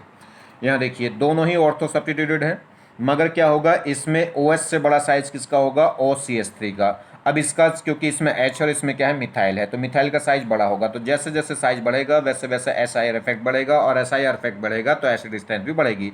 तो ये मोर एसिडिक ये होना चाहिए, मगर मोर एसिडिक ये है, ठीक है। तो ये इसलिए मैंने इंपॉर्टेंट लिख दिया, अलग हो गया, ट्रेंड से अलग हो गया। क्यों हो गया, जरा सुन लीजिए। बात करें यहाँ पे तो सुनिए, ये क्या होगा, C डबल बॉन्ड O, देखिए C डबल बॉन्ड O, और इस पे क्या लगेगा, OH। जब ये H प्लस निकल जाएगा, H प्लस निकलेगा तो ये बनेगा माइनस, क्योंकि एसिडिक नेचर हमें देखनी तो H प्लस तो निकलेगा ही। तो ये क्या बनेगा माइनस। अब ये जो माइनस बनेगा ये इस O से जुड़ने वाले जो H है, ये O से जुड़ने वाला H हाइड्रोजन बॉन्डिंग बनाने के लिए तैयार है, तो ये क्या कर लेगा आपस में हाइड्रोजन बॉन्डिंग कर लेगा, और हाइड्रोजन बॉन्डिंग कर लेगा तो ये रिंग बन जाएगी, और रिंग बन जाएगी तो इसके प्लेन को जल्दी से बदलने देने का, घूमने नहीं देने का, यानी कि जो स्टेरिक हिंड्रेंस इसको रिपेल करके इसके प्लेन को घुमा रही थी, बदल रही थी, जिससे इस कार्बन और इस बेंजीन के बीच में कॉन्जुगेशन नहीं आ रहा था, या कह सकते हैं इस डबल बॉन्ड और इस बेंजीन के बीच में कॉन्जुगेशन खत्म हो गया था, रेजोनेंस खत्म हो गया था, वो वापस से मेंटेन हो जाएगा। और वापस से मेंटेन हो जाएगा तो क्या हो गया, तो इसमें क्या करेगी ये हाइड्रोजन बॉन्डिंग, क्या हाइड्रोजन बॉन्डिंग इसको वापस मेंटेन करेगी? नहीं। देखिए ये हमें ऐसा लगता है कि ये क्या करेगी, रिंग बना देगी, रिंग कर देगी, तो इसका प्लेन क्या आ जाएगा, प्लेन इसका क्या हो जाएगा, बन जाएगा, और प्लेन ये एक सा प्लेन आ जाएगा। तो ये क्या करेगा, अब इसके पास क्या करेगा, अब इसको स्टेबलाइज करेगा, जिससे क्या है, देखिए हाइड्रोजन बॉन्डिंग बनी तो रिंग बन गई, और रिंग बन गई तो इसका प्लेन घूमेगा नहीं, और प्लेन घूमेगा नहीं तो ये रेजोनेंस में आ जाएगा, और रेजोनेंस में आ जाएगा तो बेंजीन इसके लिए क्या दिखाएगी, प्लस एम, और प्लस एम है तो इसके माइनस एम को इसके ऊपर कम कर देगी, और कम कर देगी तो क्या होगा, एसिड की स्ट्रेंथ कम होनी चाहिए, और वो कह रहा है ज़्यादा हो गई। तो ज़्यादा क्यों हो गई, सुनिए क्या होता है। एक तो बात होती है कि H प्लस निकले, कितनी जल्दी H प्लस निकले, जितनी जल्दी H प्लस निकल जाए उतना क्या हो गया एसिड। मगर H प्लस निकलने के बाद जो एनायन बनेगा, उस एनायन को आसपास के लोग, वो आसपास की सराउंडिंग उसको एक्सेप्ट कर रही कि नहीं कर रही। अगर आसपास की सराउंडिंग उसको एक्सेप्ट कर रही है तो इसका मतलब क्या है, देखिए इस H प्लस के निकलने से ये माइनस बना, और इस माइनस को ये माइनस एम क्या कर रहा है, स्टेबलाइज कर रहा है। स्टेबलाइज मतलब इसका नुकसान को क्या कर रहा है, कह रहा है कि कोई बात नहीं, हम दे देंगे कुछ पैसे, ठीक है। तो इसको क्या कर रहा है, इसको शांत कर रहा है। मगर इसमें क्या है, इसने ये कह रहा पैसे, मगर इसमें क्या हो गई, जैसे ही माइनस बना तो ये रोने लगा तो इसने क्या कर दिया, तुरंत बॉन्ड बना दिया, और ये हाइड्रोजन बॉन्डिंग ये O से जुड़ने वाला H इस O माइनस के साथ तुरंत स्ट्रॉन्ग हाइड्रोजन बॉन्डिंग बना देगा। और हाइड्रोजन बॉन्डिंग का मतलब समझ रहे हो, ये प्लस और माइनस आपस में क्या हो जाएंगे, इसके कंप्लीटली न्यूट्रल हो जाएंगे, और कंप्लीटली न्यूट्रल हो जाएंगे तो इसको माइनस एम की जरूरत नहीं पड़ेगी, ये अपने आप में क्या हो जाएगा, स्टेबल हो जाएगा खुद से, बगैर इसकी मदद के क्या हो जाएगा, स्टेबलाइज हो जाएगा। भाई इसके O माइनस का स्टेबल होने का मतलब क्या है, इसका माइनस खत्म हो जाए किसी वजह से, और ये एक बॉन्ड टूटा, एक इधर से बॉन्ड टूटने से तो इस पे माइनस आ गया, और बॉन्ड के टूटने से इस पे माइनस आया, तो ये क्या हो गया, अनस्टेबल हो गया। तो ये अपने आप को स्टेबल, इसमें एक मौका मिल गया हाइड्रोजन बॉन्डिंग बनने का। जैसे ही ये निकल के भागा, इसने कहा भाग यहां से, मैं इसके साथ बना दूंगा। ये H निकल के भाग गया, भाग जान, तो इन्होंने क्या करा, इस H के साथ तुरंत क्या कर दी, हाइड्रोजन बॉन्डिंग कर दी। अपने आप को एक बॉन्ड टूटने से अनस्टेबल हुआ था, तो दूसरा तुरंत बॉन्ड हाइड्रोजन बॉन्डिंग वाला बॉन्ड बना दिया, जिससे क्या हो गया, वापस स्टेबल हो गया। इस हाइड्रोजन बॉन्डिंग का मुकाबला अब ये माइनस एम प्लस एम नहीं कर पाएंगे, क्योंकि रियल में हाइड्रोजन बॉन्ड बन गया है। आगे बात समझ में नहीं, वो तो रेजोनेंस तो यह घूमता रहेगा, दे देगा इसको इलेक्ट्रॉन, फिर ले लेगा, दे देगा फिर दे देगा। ऐसे थोड़ी अपना ट्रैक्टर इसके घर लाके खड़ा कर दे के यूज कर, मगर ऐसा थोड़ी ये कह दे कि हमेशा तू रख, ले जा भी सकता कल को, और ये नहीं ले जाएगा, क्योंकि क्या हो गया, हाइड्रोजन बॉन्डिंग बन गई है। तो आगे बात समझ में, तो यहां पे क्या हो गया, H प्लस निकलने के बाद जो एनायन बना, वो एनायन स्टेबलाइज हो गया, किसकी वजह से, हाइड्रोजन बॉन्डिंग की वजह से स्टेबलाइज हो गया। और हाइड्रोजन बॉन्डिंग की वजह से स्टेबलाइज हो गया तो क्या हो गया, तो ये क्या हो जाएगा, मोर स्टेबल। उसमें वो हाइड्रोजन बॉन्डिंग नहीं बन पाएगी, क्योंकि O तो है मगर O पे जुड़ने वाला H नहीं है। ये क्या लग गया यहाँ, मिथाइल, तो ये हाइड्रोजन बॉन्डिंग नहीं कर पाएगा, और हाइड्रोजन बॉन्डिंग नहीं कर पाएगा तो इस एनायन को स्टेबिलिटी के लिए किसके साथ जाना पड़ेगा, इस माइनस एम के साथ। तो यहाँ पे माइनस एम है, कोई बात नहीं, माइनस एम जो करेगा करता रहेगा, मगर क्या हो गया, ये इसको क्या करेगा, स्ट्रॉन्ग, यहाँ पे तुरंत हाइड्रोजन बॉन्डिंग से अपने आप को क्या कर देगा, न्यूट्रलाइज कर देगा। इनकी न्यूट्रलाइज का मतलब मोर स्टेबल। आगे बात समझ में नहीं, किसी भी एटम पे चार्ज घटाना है, वही तो स्टेबिलिटी है। जितना चार्ज कम होगा, जैसे जैसे न्यूट्रलिटी की तरफ बढ़ेगा, वैसे वैसे स्टेबिलिटी बढ़ जाएगी। तो ध्यान रखिए, हाइड्रोजन बॉन्डिंग ने इसमें कमाल कर दिया है, तो ये थोड़ा सा ध्यान रखिए इसमें। तो क्या हो गया, due to intermolecular hydrogen bonding this anion is more stable than B. तो ये जो एनायन है, ये ज्यादा स्टेबल एनायन होना चाहिए था, क्योंकि इसमें SIR इफेक्ट लग गया, इसमें ज्यादा SIR इफेक्ट लगा था, और ज्यादा SIR इफेक्ट लगा था तो ज्यादा स्टेबल एनायन था, क्योंकि रेजोनेंस रुक गया था, इसमें भी रुक गया था, मगर इससे ज्यादा इसमें रुका था। मगर इसमें क्या हो गया, एक नया बखेड़ा बन गया, हाइड्रोजन बॉन्डिंग। हाइड्रोजन बॉन्डिंग ने क्या कर दिया, इसके एनायन को तुरंत क्या कर दिया, स्टेबलाइज कर दिया।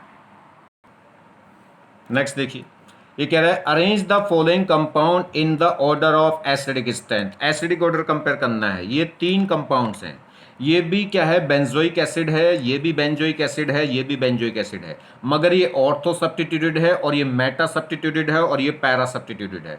और अभी आपने ऑर्थो इफेक्ट में क्या पढ़ा है, ऑर्थो इफेक्ट में पढ़ा है, अगर कोई भी ऑर्थो सब्स्टिट्यूटेड जो बेंजोइक एसिड है उसकी एसिडिक स्ट्रेंथ हमेशा ज़्यादा होगी बेंजोइक एसिड से या मेटा सब्स्टिट्यूटेड बेंजोइक एसिड से और पैरा सब्स्टिट्यूटेड से। तो इस केस में तो ये तो ऑर्थो तो सबसे पहले आ जाएगा। तो अगर ऑर्थो इफेक्ट लगा दें तो ए तो सबसे पहले हो गया, बी और सी बाद में आएंगे। आगे बात समझ में, चाहे ये ग्रुप प्लस है, चाहे इलेक्ट्रॉन रिलीजिंग वाला हो, चाहे विड्रॉइंग वाला, इससे कोई फर्क पड़ेगा ही नहीं। तो ऑर्थो इफेक्ट कहेगा कि ऑर्थो सब्स्टिट्यूटेड बेंजोइक एसिड तो भैया सबसे पहले आएगा, चाहे ग्रुप कुछ भी हो, किससे, और बेंजोइक एसिड से भी ज्यादा और मेटा और पैरा सब्स्टिट्यूटेड बेंजोइक से भी ज्यादा। चलिए, तो ए तो आ गया सबसे पहले किसकी वजह से, ऑर्थो की वजह से। अब बाकी इन दोनों में कंपेयर करेंगे तो इनमें क्या देखेंगे, इनमें पहले मेसोमेरिक इफेक्ट देखो। तो CH3 तो अगर बात करें तो मेटा पोजीशन पे तो मेसोमेरिक या हाइपर कॉन्जुगेशन चलता नहीं, तो बस क्या चलेगा, इंडक्टिव। और इंडक्टिव कैसा है इसका, प्लस आई। और प्लस वाले एसिड स्ट्रेंथ को क्या करते हैं, प्लस वाले एसिड स्ट्रेंथ को कम करते हैं। प्लस वाले बेसिक स्ट्रेंथ को तो बढ़ाएंगे, क्योंकि प्लस का मतलब है इलेक्ट्रॉन रिलीज करना, और इलेक्ट्रॉन रिलीज करके सोर्स पे इलेक्ट्रॉन बढ़ा देंगे। इलेक्ट्रॉन बढ़ा देंगे तो ये आराम से लोन पेयर डोनेट करके बेसिक नेचर को शो कर देता है। तो प्लस वाले बेसिक नेचर को तो बढ़ाते हैं, मगर क्या होगा, एसिडिक नेचर को ये कम करते हैं। और वैसे भी एसिड में क्या होगा, एनायन बनेगा, H प्लस के जाने से माइनस बनेगा, और माइनस वालों को प्लस वाले क्या करते हैं, अनस्टेबल। चलिए, तो प्लस वाला तो एसिस्टेंट घटाएगा। बात करें इसकी, अब ये किस पे है, पैरा पोजीशन पे। तो पैरा पोजीशन पे पहले देखूंगा मेसोमेरिक इफेक्ट। मेसोमेरिक तो एल्काइल ग्रुप का होता नहीं, क्योंकि ना तो इस पे कोई लोन पेयर, ना इस पे कोई डबल बॉन्ड। तो बात करें हाइपर कॉन्जुगेशन, हाइपर कॉन्जुगेशन इसका क्या होगा, प्लस H, क्योंकि इसके पास अल्फा H है। तो ये क्या दिखाएगा, प्लस H दिखा रहा है। और प्लस वाला एसिडिक स्ट्रेंथ को और भी ज्यादा कम करेगा। तो प्लस वाले एसिडिक स्ट्रेंथ को क्या करते हैं, कम करते हैं, मगर ज्यादा कौन कम करेगा, जिसका प्लस ज्यादा होगा। तो प्लस ज्यादा, आई से ज्यादा प्लस इफेक्ट किसका होगा, आई से ज्यादा स्ट्रॉन्ग इफेक्ट कौन होता है, H। तो H का प्लस H ज्यादा होगा, किससे, प्लस आई। तो जितना ज्यादा प्लस उतना एसिडिक स्ट्रेंथ कम, इसलिए B ज्यादा एसिडिक हो जाएगा, किससे, C से। क्लियर होगी बात। तो एसिडिक स्ट्रेंथ पहले ऑर्थो हो गया, उसके बाद क्या आया, उसके बाद ये मेटा आ गया, फिर पैरा। वो मेटा पैरा में से कोई सा भी कभी भी आगे पीछे हो सकता है, वो डिपेंड करेगा ग्रुप कौन सा लग रहा है। तो plus H will be deciding factor हो गया यहाँ पे, और एसिडिक स्ट्रेंथ क्या हो गया इस केस में, प्लस आई का ज्यादा हो गया। प्लस H क्या करेगा, विल डिक्रीज एसिडिक स्ट्रेंथ मोर।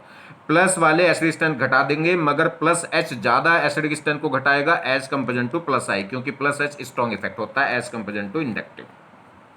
यहां देखिए जी, ये भी ऑर्थो सब्स्टिट्यूटेड है, और ये ये मेटा सब्स्टिट्यूटेड है, और ये पैरा। तो सबसे पहले तो कौन जाएगा, सबसे आगे सबसे ज्यादा एसिडिक तो हो जाएगा ऑर्थो सब्स्टिट्यूटेड।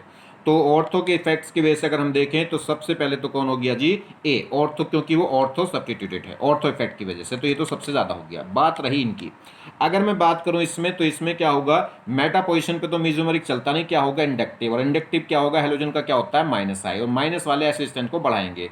यहां देखें पैरा पोजीशन, और पैरा पोजीशन पे क्या होगा, मेसोमेरिक। मेसोमेरिक हेलोजन का देखूं तो हेलोजन पे क्या होते हैं, लोन पेयर, तो ये क्या दिखाएगा, प्लस एम।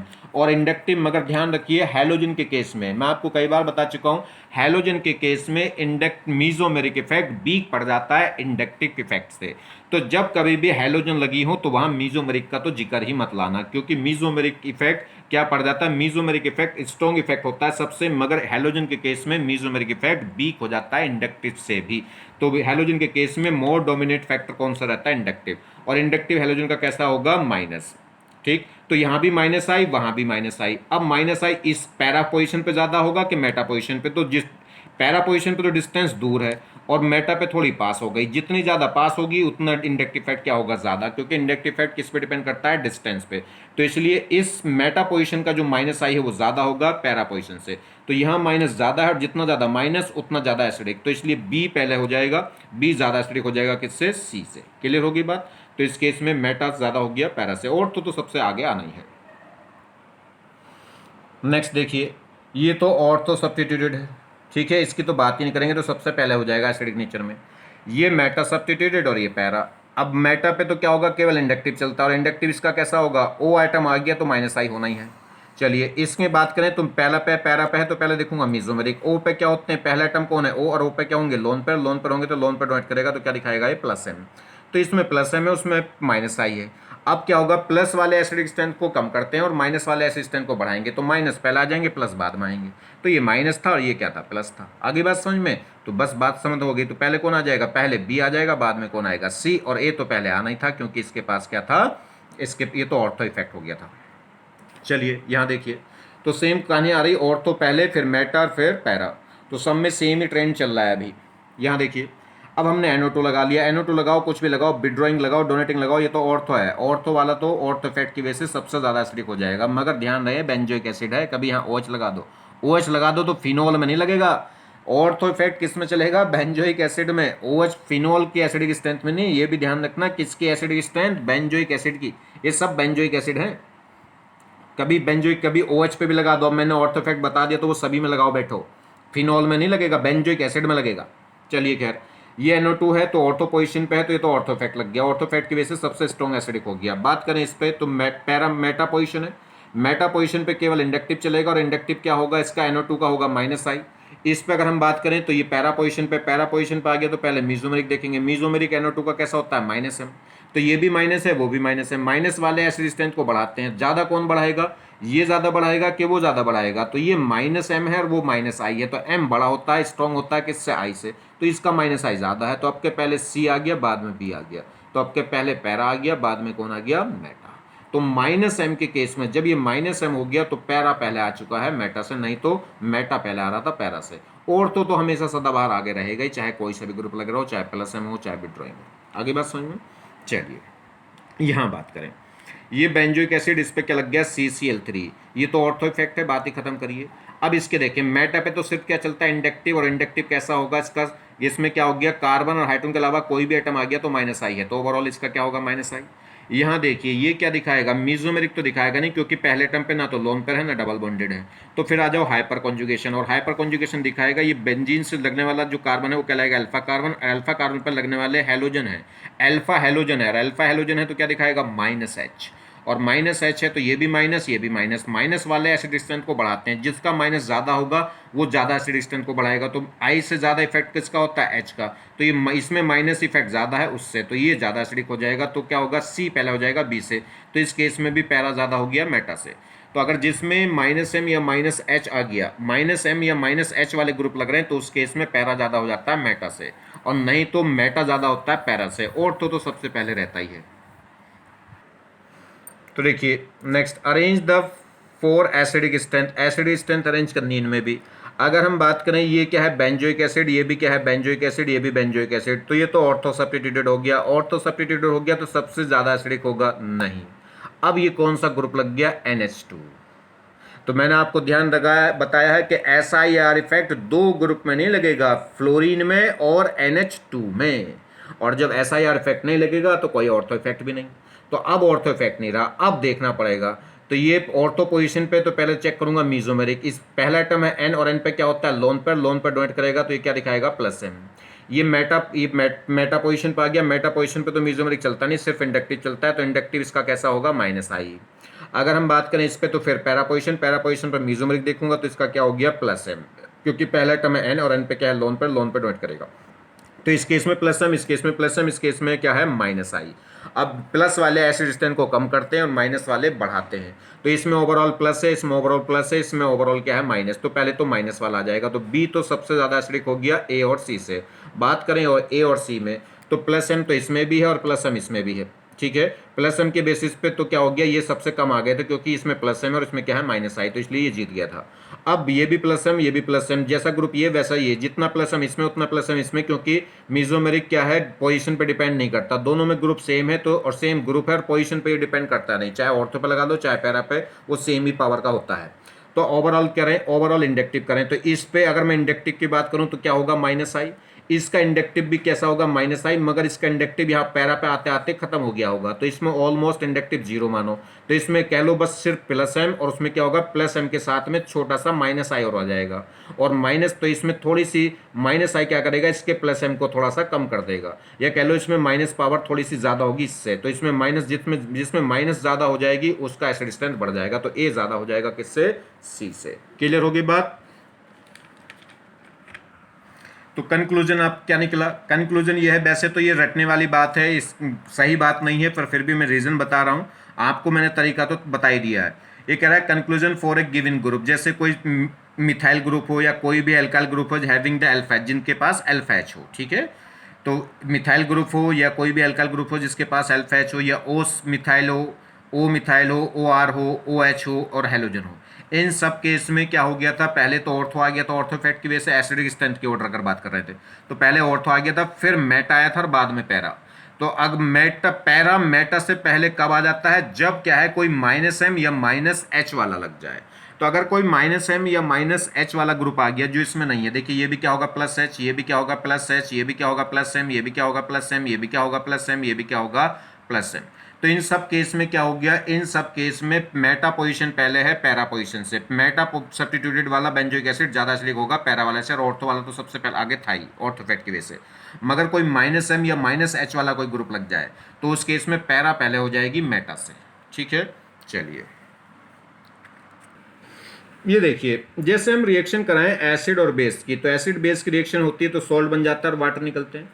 एसिड से क्या मिलेगा मुझे H+ और A-, बेस से क्या मिलेगा मुझे Na+ और OH-। इसका H+ और उसका OH- आपस में कंबाइन करके क्या बना देंगे वाटर, और ये इसका इसका A- और उसका Na+ कैटायन और एनायन आपस में मिलकर क्या बना देते हैं सॉल्ट। यही तो रिएक्शन होती है एसिड बेस की। अब जितना स्ट्रॉन्ग एसिड होगा उतनी रिएक्शन क्या होगी, फास्ट होगी। ठीक है, चलिए जितना स्ट्रॉन्ग एसिड जितना स्ट्रॉन्ग बेस उतनी रिएक्शन क्या होती चली जाती है, फास्ट होती जाती है, नहीं कि उतनी ज़्यादा फॉरवर्ड बेसिस हो जाएगी। मैकेनिज्म क्या है, जैसे बेस है तो बेस की जब भी इसका एक्वा सोल्यूशन बनाएंगे टूटेगा Na+ और OH-। एसिड जब भी एक्वा सोल्यूशन बनाएंगे तो रिलीज करेगा H+ और A-। ये माइनस इस प्लस के साथ कंबाइन हो जाएगा, क्या बना देगा वाटर, और ये प्लस- आपस में कंबाइन होकर क्या बना देंगे सॉल्ट। तो ये सॉल्ट बना देंगे और ये क्या बना देंगे वाटर। तो एसिड और बेस की रिएक्शन होकर ये बन रहा था फाइनल। तो अप्रोच क्या है, ये कह रहा है एसिड स्ट्रॉन्ग एसिड और strong base, strong acid strong base आपस में कंबाइन होकर क्या बनाते हैं वीक एसिड और वीक बेस। तो अगर क्या होगा स्ट्रॉन्ग एसिड स्ट्रॉन्ग बेस की रिएक्शन हो रही तो उससे क्या बनता है वीक एसिड वीक बेस बनेगा। तो रिएक्शन क्या होगी फॉरवर्ड बेसिस में होगी। ये कह रहा है given reaction is possible when, ये एसिड बेस की रिएक्शन कब पॉसिबल हो सकती है, जब क्या होगा स्ट्रॉन्ग एसिड, ये जो HA है इधर H- कौन देगा HA, और उधर H- अगर हम लेने लगे वापस रिएक्शन वापस रिवर्स करने लगे तो इसमें H- कौन देगा O। तो ये कह रहा है जो वाटर है वाटर से स्ट्रॉन्ग एसिड होना चाहिए ये HA, अगर ये स्ट्रॉन्ग एसिड हुआ इस वाटर से तो रिएक्शन फॉरवर्ड जा रही होगी, और अगर वाटर स्ट्रॉन्ग एसिड हो गया इससे HA से तो रिएक्शन वापस बैक कर जाएगी। तो कह रहा है जो एसिड है वो HA बड़ा होना चाहिए HO से, या बेसिक स्ट्रेंथ जो है यहां से बेस कौन मिल रहा है OH- ही तो बेस मिल रहा है, यहां से OH- स्ट्रॉन्ग बेस होना चाहिए किससे A- से, ये यहाँ पे बेसिक नेचर A- की तो होगी। तो अगर ये OH- स्ट्रॉन्ग बेस हुआ तो रिएक्शन फॉरवर्ड भाग जाएगी, और ये स्ट्रॉन्ग बेस हुआ तो रिएक्शन बैकवर्ड आ जाएगी। तो बेसिक स्ट्रेंथ OH की क्या होनी चाहिए ज्यादा होनी चाहिए A- से। क्लियर होगी बात, या उल्टा कह लो स्टेबिलिटी, ये अगर ये देखिए OH- ज्यादा स्टेबल A- ज्यादा स्टेबल होना चाहिए, जिधर स्टेबल ज्यादा बनेगा रिएक्शन उधर भागती है, तो A- ज्यादा स्टेबल होना चाहिए OH- से, या कह लो एसिडिक स्ट्रेंथ। तो अब बात समझ में आ गई। तो एसिडिक स्ट्रेंथ अगर ये स्ट्रॉन्ग एसिड से बीक बन रहा है तो रिएक्शन होगी, और बीक से स्ट्रॉन्ग बन रहा है तो रिएक्शन वापस आ जाएगी। या स्ट्रॉन्ग बीक अनस्टेबल से अनस्टेबल आयन या एनायन से क्या हो गया स्टेबल आयन बन रहा है तो रिएक्शन फॉरवर्ड भागेगी, और बीक अगर ये क्या हो जाए अनस्टेबल आयन बने तो रिएक्शन बैक हो जाएगी। चलिए तो देखिए कंप्लीट द फॉलोइंग रिएक्शन, इन रिएक्शनों को कंप्लीट करना है। ये मेरे पास क्या है ये हमारे पास एक बेंजोइक एसिड है और ये एक NaOH, इससे कह रहा है ये इतना पार्ट दे रखा है, कह रहा है इस रिएक्शन को कंप्लीट करिए। तो देखिए ये बेंजोइक एसिड ये तो एसिड की तरह काम करेगा और ये बेस की तरह, यहाँ से H+ मिलेगा और वहां से OH- ये आपस में मिलकर क्या बना देंगे वाटर बना देंगे, या ऐसे कह लीजिए Na+ है वो क्या करेगा H+ को हटा के खुद अपना Na क्या बना देगा सॉल्ट। ठीक, तो यहां से क्या होगा ये एसिड है, एसिड H+ देने के बाद क्या बन जाएगा कॉन्जुगेट बेस, जो सब्सटेंस H देगा वो एसिड, और H देने के बाद क्या बन जाएगा कॉन्जुगेट बेस। ये बेस था, OH- देने के बाद क्या बन जाएगा ये, अगर ये बेस था तो ये क्या बन जाएगा कॉन्जुगेट एसिड। अब समझिए ध्यान दीजिए एसिड की बात कर लो, ये एसिड या तो एसिड एसिड को कंपेयर कर लो या स्ट्रॉन्ग, इधर एसिड ये था और उधर रिएक्शन अगर वापिस होगी तो एसिड कौन है वाटर।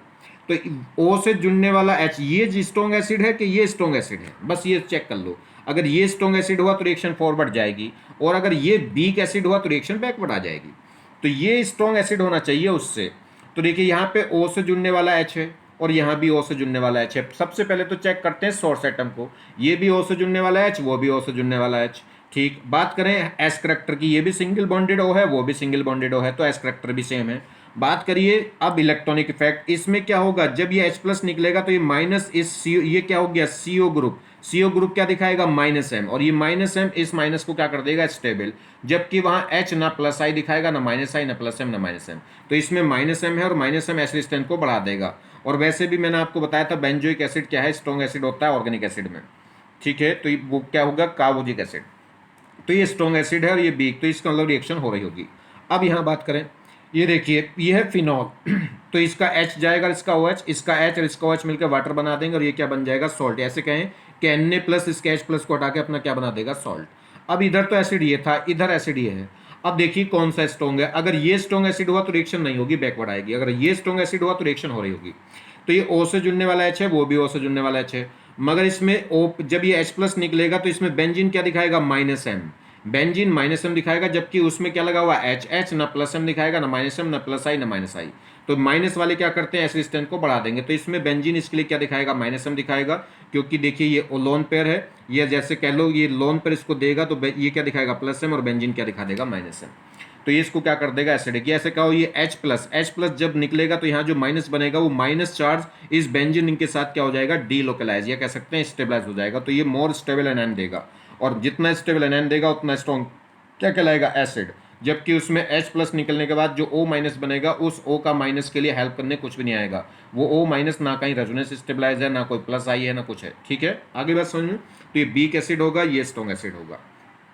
तो स्ट्रॉन्ग एसिड है तो रिएक्शन कहाँ भाग जाएगी फॉरवर्ड। यहाँ देखिए ये हमारे पास सिंपल कोई एल्कोहल है, इसकी रिएक्शन NaOH से कराई तो ये H प्लस दे के Na यहाँ जाएगा, क्या बन जाएगा सॉल्ट, और ये वाटर। अब इसमें ये एसिड है और ये एसिड है, यहाँ देखिए ये भी O से जुड़ने वाला H, वो भी O से जुड़ने वाला H। अब इसमें O पे क्या लगा R क्या दिखाएगा +I, और +I वाले क्या करेंगे एसिडिक स्ट्रेंथ को कम करते हैं, प्लस वाले एसिड स्ट्रेंथ को घटाते हैं, बेसिक स्ट्रेंथ को बढ़ाते हैं। तो यहाँ पे R क्या दिखाएगा +I, जबकि उसमें क्या है H, और H ना +I दिखाएगा ना -I, तो ये क्या है न्यूट्रल वाला है, और इसमें क्या आ गया +I, और प्लस वाले क्या करेंगे एसिड स्ट्रेंथ को कम कर देंगे, तो ये वीक एसिड हो जाएगा। तो अल्कोहल वीक एसिड होता है किससे, वाटर से, तो ये वीक एसिड है तो रिएक्शन फॉरवर्ड नहीं जाएगी, मतलब ये रिएक्शन होगी नहीं।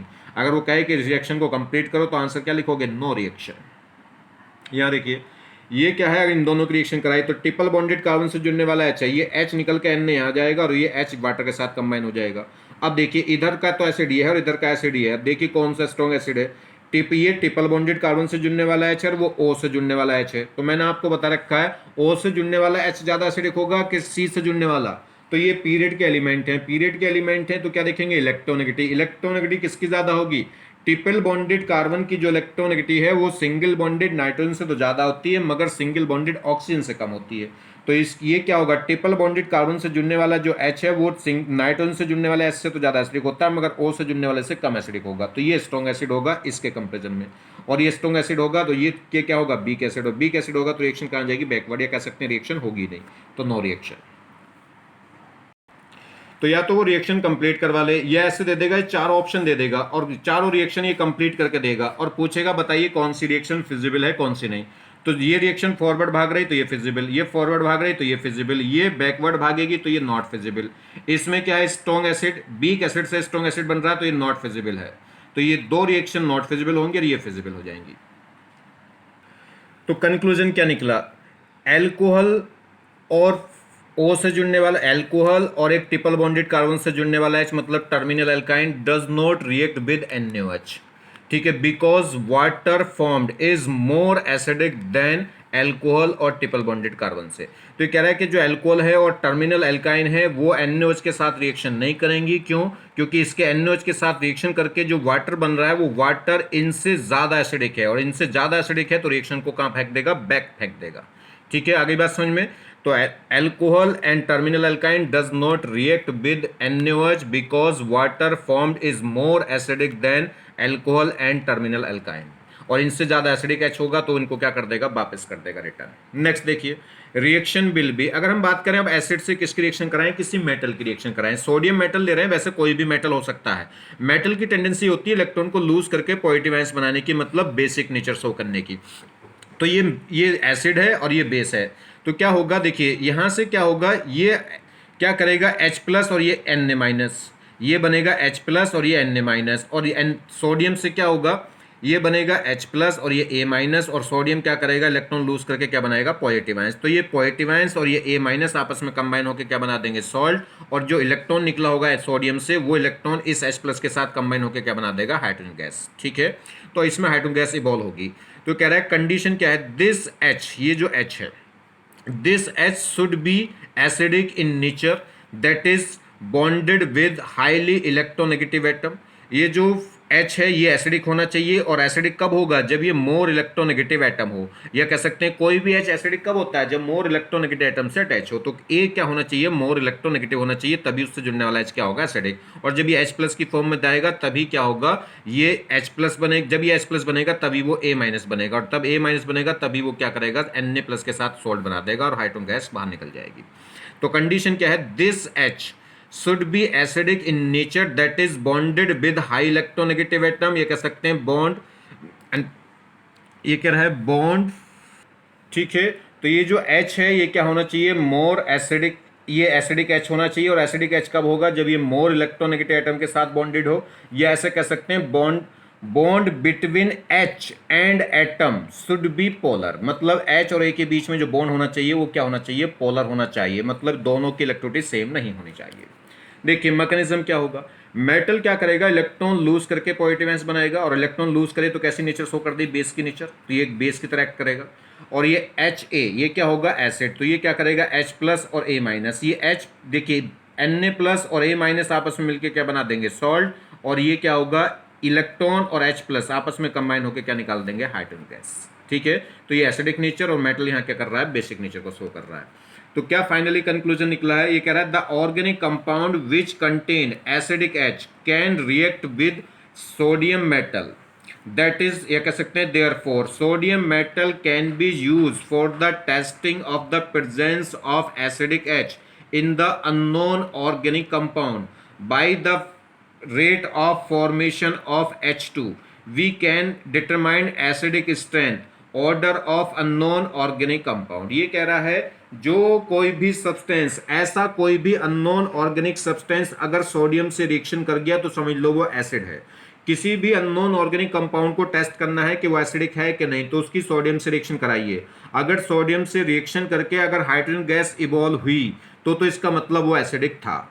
और कितना स्ट्रॉन्ग एसिड है, अगर इस एसिडिक स्ट्रेंथ कंपेयर करनी तो वो भी कर सकते हैं। जिस सब्सटेंस की में जितनी स्पीड से, जितने रेट से, जितने ज्यादा रेट से हाइड्रोजन गैस इवॉल्व होगी वो उतना ही ज्यादा क्या होगा, एसिडिक। तो देखिए ये कह रहा है कंप्लीट द फॉलोइंग रिएक्शन, तो कंप्लीट द फॉलोइंग रिएक्शन करनी है। तो सोडियम की रिएक्शन करा रहे हैं, सोडियम की रिएक्शन कहाँ रिएक्शन करेगी, सोडियम हर उस सब्सटेंस से रिएक्शन कर जाएगा जिसके पास एसिडिक H है, और SON, देखिए मैंने आपको कई बार बता रखा है, सन SON, और ट्रिपल बॉन्डेड कार्बन और हैलोजन, SON सन, SON और एक हैलोजन और एक ट्रिपल बॉन्डेड कार्बन से जुड़ने वाले जो H हैं वो एसिडिक होते हैं। तो देखिए O से जुड़ने वाला H है तो रिएक्शन तुरंत होगी, इस Na प्लस को हटा देंगे, यहाँ से H प्लस हटेगा और Na क्या होगा, ये सोडियम मेटल क्या करेगा, इस एक्टिव H को, इस एसिडिक H को रिप्लेस करके खुद अपना सॉल्ट बना देगा, हाइड्रोजन गैस इवॉल्व। इस केस में क्या होगा, सेम O से जुड़ने वाला H है तो तुरंत H प्लस निकालेगा और मेटल खुद आके क्या बना देगा, सॉल्ट। तो ये Na क्या करेगा, ये मेटल क्या करेगा, इसके H प्लस को रिप्लेस करके खुद अपना क्या बना देगा, सॉल्ट बना देगा, हाइड्रोजन गैस निकल जाएगी। O से जुड़ने वाला H है तो एसिडिक होगा, तो तुरंत क्या करेगा, ये H प्लस को निकाल के खुद अपना सॉल्ट बना देगा और हाइड्रोजन गैस इवॉल्व हो जाएगी।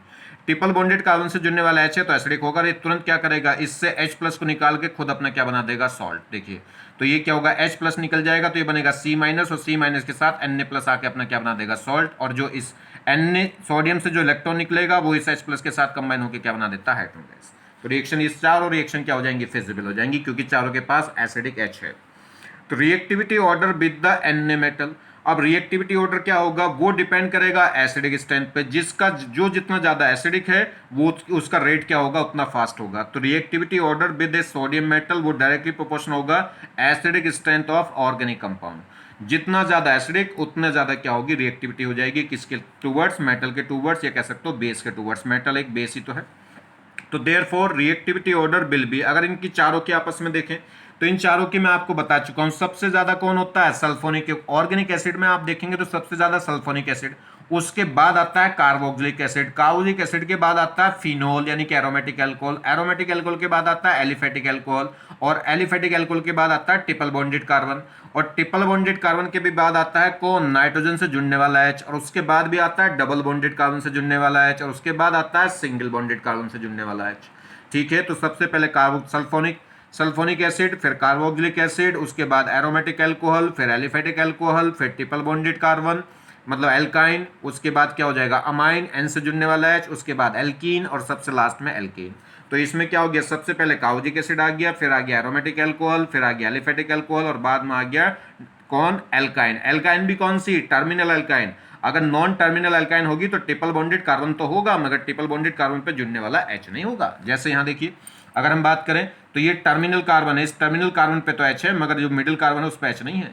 तो क्या होना चाहिए? एल्काइन भी कैसी होनी चाहिए? टर्मिनल। अगर नॉन टर्मिनल एल्काइन हुई तो फिर तो उस पर ट्रिपल बॉन्ड कहाँ जाएगा? कहीं मिडिल में, और मिडिल में होगा तो उस पर एच होगा ही नहीं। अब बात करते हैं sodium bicarbonate test. Sodium bicarbonate test क्या है? This test is given by the organic compound which will be have more acidic than carbonic acid. वो ऑर्गेनिक कंपाउंड जो कार्बोनिक एसिड से स्ट्रॉन्ग एसिड है वही क्या करेगा? सोडियम बाइकार्बोनेट टेस्ट देता है। तो ये बात समझ में आई, कौन कंपाउंड और कार्बोनिक क्या करेगा? सोडियम बाइकार्बोनेट टेस्ट देगा। जो ऑर्गेनिक कंपाउंड कार्बोनिक एसिड से स्ट्रॉन्ग एसिड है तो वो क्या कर सकता है? सोडियम बाइकार्बोनेट टेस्ट देगा। उससे अगर कार्बोनिक एसिड से कम स्ट्रॉन्ग एसिड है तो फिर वो सोडियम बाइकार्बोनेट टेस्ट नहीं दे सकता। ये है जी, कोई एसिड है, इस एसिड की रिएक्शन हम किससे करा रहे हैं? सोडियम बाइकार्बोनेट से। ये क्या है? Sodium bicarbonate. कार्बोनेट मतलब CO3, सोडियम मतलब सोडियम, बाई का मतलब है एक H होना चाहिए, तो सोडियम बाइकार्बोनेट की पहचान। ये एसिड से रिएक्शन कराई, जब एसिड से रिएक्शन होगी तो ये देगा H+, और H+ इससे क्या होगा? H+ क्या करेगा? इसको तोड़ देगा, तोड़ के क्या होगा? एक तो CO2 गैस निकल जाएगी, या कह लीजिए क्या होगा? ये H+, यहाँ देखिए ये बनेगा Na+ और ये माइनस, ये H+ और A-, H+ जाएगा इधर और A- आएगा इधर, तो ये तो आपस में सॉल्ट बना देंगे प्लस और माइनस, और ये H+ इसके साथ कंबाइन होकर क्या बनेगा? H2CO3। अब इधर का एसिड कौन है? ये, और इधर का एसिड कौन है? ये। अब ये रिएक्शन फॉरवर्ड कब चलेगी? जब Ha स्ट्रॉन्ग एसिड हो इस एसिड से। अगर ये स्ट्रॉन्ग एसिड हो गया तो रिएक्शन बैक भाग जाएगी। तो ये क्या हो गया? Ha जो एसिड है वो कार्बोनिक, ये क्या है? कार्बोनिक एसिड है H2CO3। इस कार्बोनिक एसिड से स्ट्रॉन्ग एसिड अगर ये होगा तो ही रिएक्शन फॉरवर्ड जाएगी, और रिएक्शन फॉरवर्ड जा रही होगी तभी सोडियम बाइकार्बोनेट टेस्ट आ रहा होगा। आगे बात समझ में? चलिए, मैकेनिज्म क्या है? ये सोडियम बाइकार्बोनेट है, सोडियम बाइकार्बोनेट ब्रेक होगा किसमें? Na+ और HCO3-। अब ये जो क्या होगा? ये जो एनायन है ये किससे रिएक्शन करेगा? इस Na से, एसिड से। एसिड क्या देगा? H+ और A-। H+ तो इसके साथ कंबाइन हो जाएगा, क्या बन जाएगा? कार्बोनिक एसिड, और ये A-। अब ये A- और Na+ आपस में कंबाइन होकर क्या बना देंगे? सॉल्ट। तो कह रहा है एवब reaction is possible only when. अब ये ऊपर वाली रिएक्शन तभी पॉसिबल है जब ये Ha क्या हो? किससे स्ट्रॉन्ग एसिड हो? इस कार्बोनिक एसिड से। अगर ये स्ट्रॉन्ग एसिड हो गया तो रिएक्शन बैक फेंक देगा ये। तो ये कंडीशन तभी एप्लीकेबल है, ये रिएक्शन तभी पॉसिबल है जब एसिडिक स्ट्रेंथ किसकी? Ha की बड़ी होनी चाहिए, किससे? Acidic strength of H carbonic acid H2SO4। तो बस मीनिंग क्या निकल का आई? मीनिंग ये निकल का आई कि क्या हो गया कि वही एसिड सोडियम बाइकार्बोनेट टेस्ट देगा जिसकी एसिडिक स्ट्रेंथ कार्बोनिक एसिड से क्या हो? अधिक हो। जरा कार्बोनिक एसिड के बारे में जान लेते हैं। कार्बोनिक एसिड क्या होता है? C+O और इस पे 2 OH ग्रुप लगे होते हैं। अब मैं क्या करूं? अगर इसमें क्या होगा? ये क्या होता है? इसमें कार्बोनिक एसिड फर्दर तुरंत क्या हो जाता है? ब्रेक हो जाता है वाटर में और CO2 में। तो यहां से क्या है? देखिए इसमें से CO2 निकल जाती है, एक क्या होगी? ये CO2 निकल जाएगी, इसका OH और उसका H आपस में कंबाइन होकर क्या होते हैं? वाटर। तो यहां से वाटर रिमूव होकर क्या निकल जाता है? CO2 gas. और ये CO2 गैस क्या करती है? लाइम वाटर को मिल्की कर देती है, जिससे पहचान होती है किसकी? सोडियम बाइकार्बोनेट टेस्ट की। तो जो भी एसिड, जो भी सोडियम बाइकार्बोनेट टेस्ट दे रहा होगा तो उसमें क्या हो रहा होगा? CO2 गैस रिमूव हो रही होगी, और CO2 गैस रिमूव होगी, इस बात का कैसे पता चलेगा? वो लाइम वाटर में से पास करेंगे तो वो उसको मिल्की कर जाएगी। मिल्की क्यों कर जाती है? क्योंकि CaCO3 के व्हाइट प्रेसिपिटेट बन जाते हैं। चलिए खैर, ये कह रहा है compounds which have acidic strength more than the carbonic acid will give sodium bicarbonate test in which, ये कह सकते हैं in which H2CO3 will give CO2 due to the, यानी कि विच इन्फ्लुएंस ऑफ द यानी कि फॉर्म्ड। ये कह रहा है कि जो कंपाउंड क्या होगा, जिस कंपाउंड की ज्यादा एसिडिक स्ट्रेंथ ज्यादा होगी किससे, कार्बोनिक एसिड से, तो वो क्या करेगा, सोडियम बाइकार्बोनेट टेस्ट देगा। और सोडियम बाइकार्बोनेट टेस्ट देने से क्या बनता है, H2CO3 बनता है। मगर H2CO3 हाथों हाथ किस में कन्वर्ट हो जाता है, CO2 गैस में, और साथ में क्या निकल जाता है, वाटर बाहर।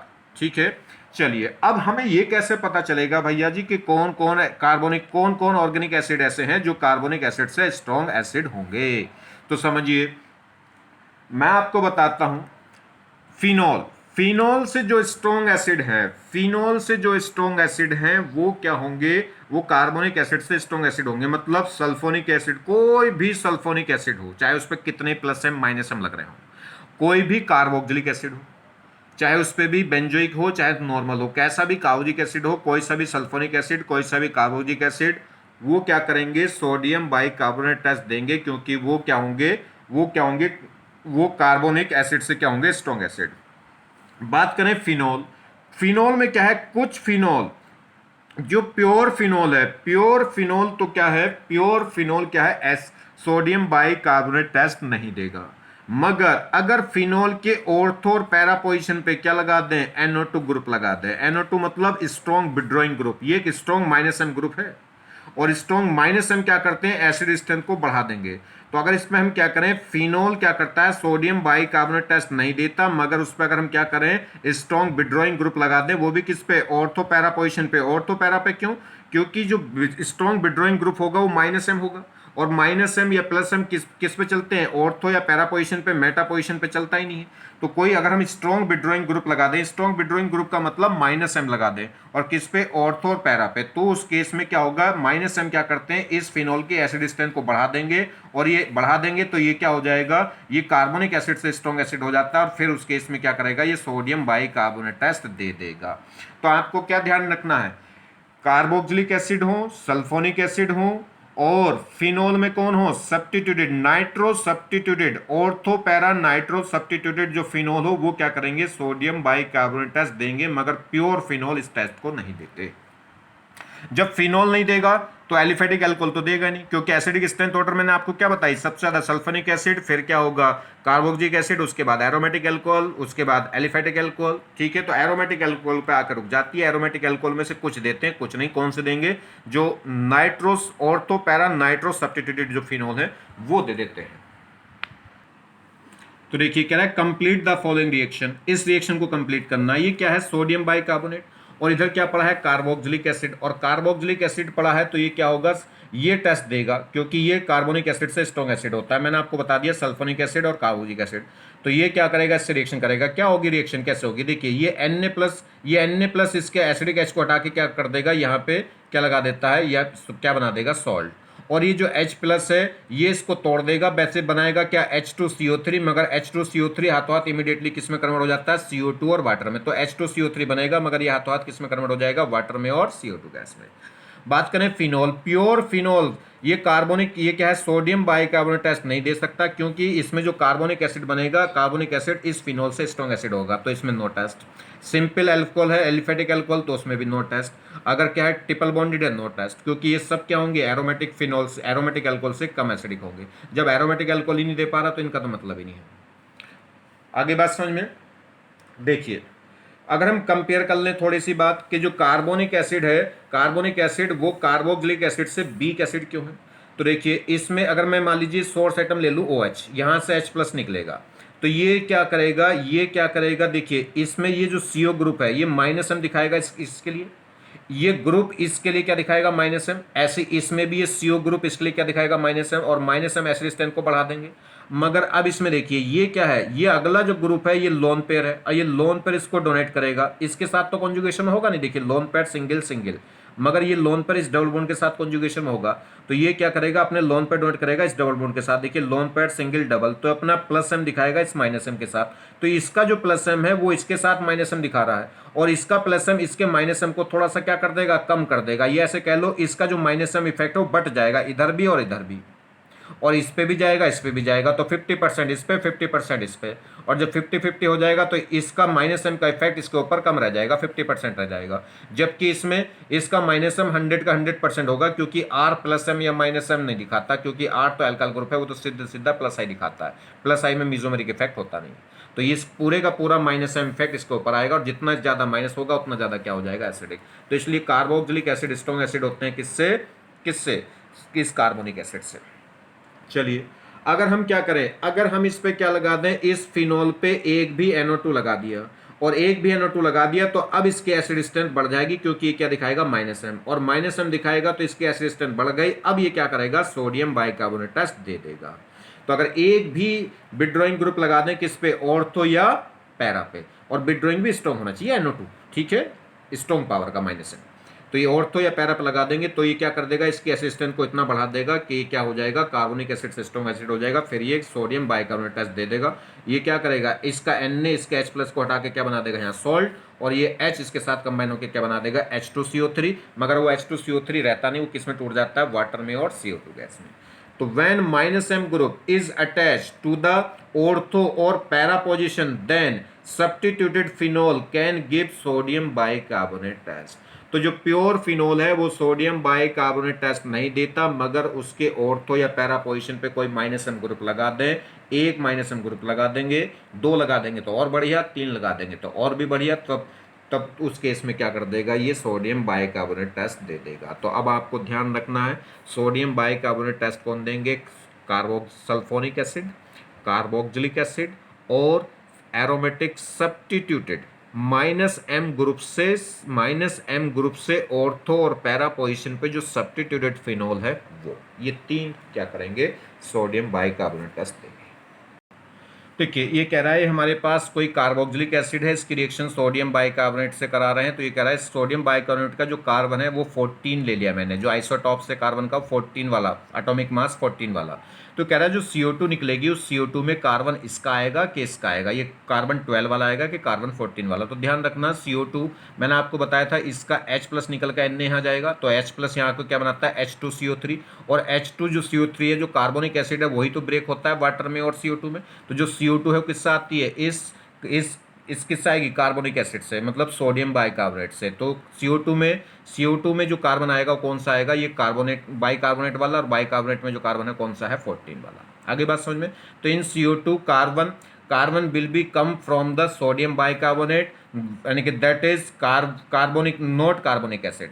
Therefore in this problem C14 will be in CO2। तो C14 वाला जो कार्बन है वो किस में चला जाएगा, CO2 में। नेक्स्ट, अब देखिए एक और अप्रोच देखिए, ये तो आपको पता ही है कि एसिड बेस जब भी रिएक्शन होगी तो फॉरवर्ड बेसिस में कब जाएगी, जब strong acid strong base reaction होकर क्या बनाए, वीक एसिड वीक बेस, तो रिएक्शन फॉरवर्ड जाएगी, नहीं तो बैकवर्ड भाग जाएगी। अब जैसे हमारे पास ये कोई एसिड है और ये हमने क्या ले लिया, NaNH2 बेस ले लिया, तो इससे क्या होगा, H प्लस इस पे जाके कंबाइन हो जाएगा तो ये बनेगा माइनस, तो H प्लस इस पे कंबाइन होगा तो इधर बन गया NH3। तो इधर का एसिड है ये और इधर का एसिड है ये, तो इसमें क्या होना चाहिए, इससे स्ट्रॉन्ग एसिड ये होना चाहिए। तो ये रिएक्शन NaNH2 से रिएक्शन कब करेगा, एसिड NaNO2 से रिएक्शन जब करेगा जब उससे वीक एसिड बने। तो ये कह सकते हैं Na क्या होना चाहिए, HA स्ट्रॉन्ग एसिड होना चाहिए, किससे, अमोनिया से, या कह सकते हैं N से जुड़ने वाले S से क्या होना चाहिए, स्ट्रॉन्ग एसिड होना चाहिए, तभी NaNH2 टेस्ट आएगा। देखिए तो कह रहा है कार्बोक्सिलिक एसिड फिनोल और क्या है, alcohol and terminal alkyne can react with NaNH2 because they are more acidic than NH3। N से जुड़ने वाले S से ज्यादा एसिडिक कौन होते हैं, देखिए sulphonic acid, carboxylic acid, aromatic alcohol, aliphatic alcohol, फिर ट्रिपल बॉन्डेड कार्बन से जुड़ने वाला H, उसके बाद आता है N से जुड़ने वाला H, ठीक, और उसके बाद आएंगी फिर डबल बॉन्ड कार्बन से जुड़ने वाला H, और उसके बाद आती है सिंगल बॉन्डेड। तो आप ध्यान रखना, N से जुड़ने वाले S से ज्यादा स्ट्रॉन्ग एसिड, एसिडिक स्ट्रेंथ मैं कई बार बोल चुका हूं, पहले सल्फोनिक एसिड, फिर कार्बोक्सिलिक एसिड, फिर आएगा एरोमेटिक एल्कोहल, फिर एलिफेटिक एल्कोहल, फिर ट्रिपल बॉन्डेड कार्बन, उसके बाद आता है सिंगल बॉन्डेड N से जुड़ने वाला H। तो इससे पहले जितने भी बोले वो सब क्या करेंगे, NaNH2 से रिएक्शन दिखा देंगे। तो अगर हम बात करें, यहाँ देखिए जैसे NaOH से रिएक्शन कराएं NaNH2 की, ये NaOH और NaNH2, तो इस केस में क्या है, अब ये अगर हम बात करें बेसिक स्ट्रेंथ ऑर्डर की इसमें, तो ये ज़्यादा स्ट्रॉन्ग बेस है कि ये ज़्यादा स्ट्रॉन्ग बेस है, इसमें क्या मिलेगा OH माइनस, और इसमें क्या मिलेगा NH2 माइनस। अगर हम बेसिक स्ट्रेंथ देखें तो बेसिक स्ट्रेंथ जल्दी कौन देगा, इलेक्ट्रॉन ये जल्दी देगा कि ये जल्दी देगा, इस पे भी माइनस इस पे भी माइनस, कैटेगरी तो दोनों की सेम है, तो फिर जल्दी इलेक्ट्रॉन डोनेट वो करेगा जिसकी इलेक्ट्रोनेगेटिविटी कम हो, क्योंकि ये O और M किसके हैं, पीरियड के हैं, और पीरियड के एलिमेंट है तो डोमिनेट फैक्टर रहेगा इलेक्ट्रोनेगेटिव, जिसकी इलेक्ट्रिसिटी कम है वो जल्दी लोन पर डोनेट करेगा। तो जल्दी इलेक्ट्रिसिटी लेस किसकी है, O की इलेक्ट्रिसिटी ज्यादा होती है N से, तो N की इलेक्ट्रिसिटी कम है, जल्दी लोन पर डोनेट कर देगा, तो ये मोर बेसिक हो जाएगा। तो कह रहा है NaNH2 is the stronger base in comparison of NaOH। तो NaNH2 स्ट्रॉन्ग बेस होता है किससे, NaOH से। तो therefore these reaction will be faster than the reaction with NaOH। तो NaNH2 की जो रिएक्शन है वो फास्ट होंगी एज कंपेरिजन टू किसके, NaOH की, क्योंकि ये स्ट्रॉन्ग बेस है। जितना स्ट्रॉन्ग एसिड जितना स्ट्रॉन्ग बेस उतनी रिएक्शन क्या होती है, फास्ट। देखिए कंप्लीट द फॉलोइंग रिएक्शन, हमें रिएक्शन कंप्लीट करनी है। ये क्या है, ये बेस है, ये एसिड है, तो बस क्या होगा, इसका एसिड में से एसिडिक H निकल जाएगा, तो ये H प्लस निकल के N आ जाएगा, क्या बन जाएगा, सॉल्ट, और ये H NH2 के साथ क्या बना देगा, अमोनिया। इसके पास बात करें तो ये क्या होगी, इसका H और इसका Na आपस में रिएक्शन, N ये सोडियम क्या करेगा, इसके एसिडिक H को निकाल के खुद सॉल्ट बना देगा, और ये क्या बन जाएगी, अमोनिया। ठीक, ऐसे ही O से जुड़ने वाला है इसके साथ, तो ये क्या होगी, ये H प्लस निकाल के क्या बना देगा, Na, और ये क्या हो जाएगी, अमोनिया। और ये ट्रिपल बॉन्डेड कार्बन से, ये ट्रिपल बॉन्डेड कार्बन से जुड़ने वाला H क्या होगा, एसिडिक, ये इसको H को निकालेगा और Na आ जाएगा, सॉल्ट बन जाएगा, और ये क्या निकल जाएगी, अमोनिया। ये रिएक्शन सारी की सारी हो रही हैं, क्यों हो रही हैं, तो कैसे, ये जो इधर एसिड बन रहा है Na, इससे स्ट्रॉन्ग एसिड है O से जुड़ने वाला H, इससे स्ट्रॉन्ग है ट्रिपल बॉन्डेड कार्बन से जुड़ने वाला H, इससे स्ट्रॉन्ग एसिड है O से जुड़ने वाला H, इससे स्ट्रॉन्ग एसिड है कौन, कार्बोक्सिलिक एसिड। तो अभी आपने देखा था कि NaNH2 किस किस से रिएक्शन कर सकता है, जो N से जुड़ने वाले H से ज्यादा एसिडिक हो, और N से जुड़ने वाले H से ज्यादा एसिडिक कौन कौन थे, सल्फोनिक एसिड है, कार्बोक्सिलिक एसिड है, एरोमेटिक एल्कोहल है, एलिफेटिक एल्कोहल है, और ट्रिपल बॉन्डेड कार्बन से जुड़ने वाला H मतलब टर्मिनल एल्काइन है। तो ये सब क्या है, ये सब NaNH2 टेस्ट दे सकती हैं, क्योंकि इस रिएक्शन में जो प्रोडक्ट साइड में जो एसिड बनेगा उस एसिड से स्ट्रॉन्ग एसिड है ये सब। देखिए ये कह रहा है in which of the following direction reaction will be favourable, ये रिएक्शन कौन सी डायरेक्शन में फेवरेबल होगी, फॉरवर्ड के डायरेक्शन में ज़्यादा फेवरेबल होगी कि बैकवर्ड में।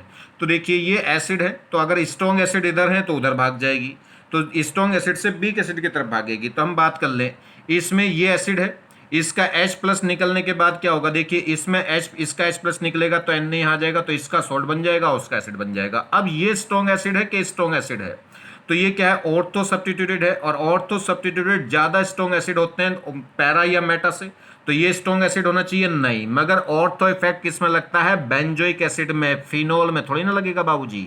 ये क्या है, फिनोल। तो इसमें तो क्या करने के, तो इसमें गलती से मत लगा देना ऑर्थो इफेक्ट। ऑर्थो इफेक्ट किस में लगता है, बेंजोइक एसिड में। ये बेंजोइक नहीं, ये फिनोल है। तो चलिए ये क्या दिखाएगा, -m, और वो भी क्या दिखाएगा, -m। -m जितना ऑर्थो पोजीशन पर होता है उतना पैरा पोजीशन पर होता है, क्योंकि डिस्टेंस पे डिपेंड नहीं करता। तो फिर बात कर लो -i की, माइनस इसका -i पैरा तक आते आते खत्म हो गया होगा, उसका -i बचा होगा, तो इसमें -i ज्यादा होगा। -i जितना ज्यादा होगा उतना एसिड डिस्टेंस ज्यादा होगी, तो ये स्ट्रॉन्ग एसिड होना चाहिए नहीं, वीक होगा, क्योंकि ये भी मैं आपको पढ़ा चुका हूं। ये O से जुड़ने वाला H इस O के साथ हाइड्रोजन बॉन्डिंग करेगा और कितने मेंबर रिंग बना देगा, 6, और 6 मेंबर रिंग हो जाएगी, तो उस केस में क्या होगा, 6 मेंबर रिंग होगी, तो 6 मेंबर रिंग क्या करती है, एसिडिक स्ट्रेंथ को इफेक्ट कर देती है। तो इसमें भी एक -m, इसमें भी एक -m, और इसमें जब -m बराबर हो तो फिर क्या होगा, जिसमें हाइड्रोजन बॉन्डिंग हो जाती है 6 मेंबर वाली, उसमें एसिडिक स्ट्रेंथ थोड़ी सी कम हो जाएगी। तो ये वीक एसिड हो गया, ये स्ट्रॉन्ग एसिड। तो रिएक्शन कहां बैकवर्ड कहां फॉरवर्ड होगी, बैकवर्ड के फेवर में होगी। तो बैकवर्ड के फेवर में होगी, तो इस रिएक्शन का अगर इक्विलिब्रियम कांस्टेंट देखो तो वो केस से क्या होगा, कम होगा, क्योंकि इक्विलिब्रियम कांस्टेंट होगा प्रोडक्ट अपॉन रिएक्टेंट। तो इसमें रिएक्टेंट क्या होगा, ज्यादा, प्रोडक्ट क्या होगा, कम, क्योंकि रिएक्शन बैकवर्ड के फेवर में है। बैकवर्ड के फेवर में क्या है, क्योंकि ये स्ट्रॉन्ग एसिड है और वो वीक एसिड है। नेक्स्ट देखिए, अब ये बेंजोइक एसिड है, बेंजोइक एसिड है, तो इसमें ये कौन सा है, ये ऑर्थो सब्स्टिट्यूटेड बेंजोइक एसिड है और पैरा सब्स्टिट्यूटेड है। तो ऑर्थो सब्स्टिट्यूटेड हमेशा क्या होगा, स्ट्रॉन्ग एसिड होगा, किससे, पैरा सब्स्टिट्यूटेड या मेटा सब्स्टिट्यूटेड से। तो आपके ये स्ट्रॉन्ग एसिड है, तो रिएक्शन कहां फॉरवर्ड, कहां किसके फॉरवर्ड में, किधर भागेगी, रिएक्शन फॉरवर्ड के फेवर में होगी, और फॉरवर्ड के फेवर में होगी तो इस केस में के आपके क्या होगा, 1 से बड़ा होगा। आगे बात समझ में कि नहीं। तो यहां पे क्या लग गया, ऑर्थो इफेक्ट। देखिए ये कोई हमारे पास ये एल्काइल हैलाइड है, अगर मैं इस एल्काइल हैलाइड को क्या कर रहा हूं, ब्रेक कर रहा हूं, हाइड्रोलिटिक, इसमें हाइड्रोलिटिक बॉन्ड फिशन कर रहा हूं, मतलब एक माइनस और एक प्लस। तो इस प्रोसेस में एनर्जी क्या होती है, रिक्वायर्ड होती है। इस बॉन्ड को तोड़ने के लिए एक एनर्जी रिक्वायर्ड होगी। तो ये जो प्रोसेस है एंडोथर्मिक होगा, एंडोथर्मिक इन नेचर, ठीक। और इस केस में जो एंथैल्पी चेंज होगी वो क्या होगी, represent enthalpy change represent bond energy of the C X bond. जितनी एनर्जी इसमें चेंज हो रही होगी, जो कह सकते हैं रिक्वायर्ड हो रही होगी, वो क्या होगी, वो केवल एनर्जी रिक्वायर्ड, बॉन्ड तोड़ने में जो एनर्जी रिक्वायर्ड है वही तो होगी। तो इस रिएक्शन की जो एंथैल्पी चेंज है वही क्या होगी, बॉन्ड एनर्जी को रिप्रेजेंट करेगी, किसकी, सी एक्स बॉन्ड के, ठीक। तो जो एंथैल्पी चेंज है वो इनवर्सली प्रोपोर्शनल होगी किसके, स्टेबिलिटी ऑफ कार्बोकेटाइन। ये जो प्रोडक्ट बन रहा है, ये प्रोडक्ट जितना ज्यादा स्टेबल होगा, इसका मतलब रिएक्शन उतनी जल्दी हो गई, इतनी जल्दी हो गई होगी, या कह सकते हैं बॉन्ड उतनी जल्दी ब्रेक हो गया होगा। तो जितना स्टेबल इंटरमीडिएट बनेगा उतनी रिएक्शन क्या होगी, फास्ट, या कह सकते हैं उतनी एनर्जी रिक्वायर्ड क्या होगी, कम, या कह सकते हैं बॉन्ड उतना क्या होगा, बी। तो एंथैल्पी चेंज डायरेक्टली प्रोपोर्शनल होगी, यानी कि इनवर्सली प्रोपोर्शनल होगी किसके, स्टेबिलिटी ऑफ कार्बोकेटाइन। जितना ज्यादा स्टेबल कार्बोकेटाइन उतनी कम एनर्जी क्या होगी, रिक्वायर्ड होगी।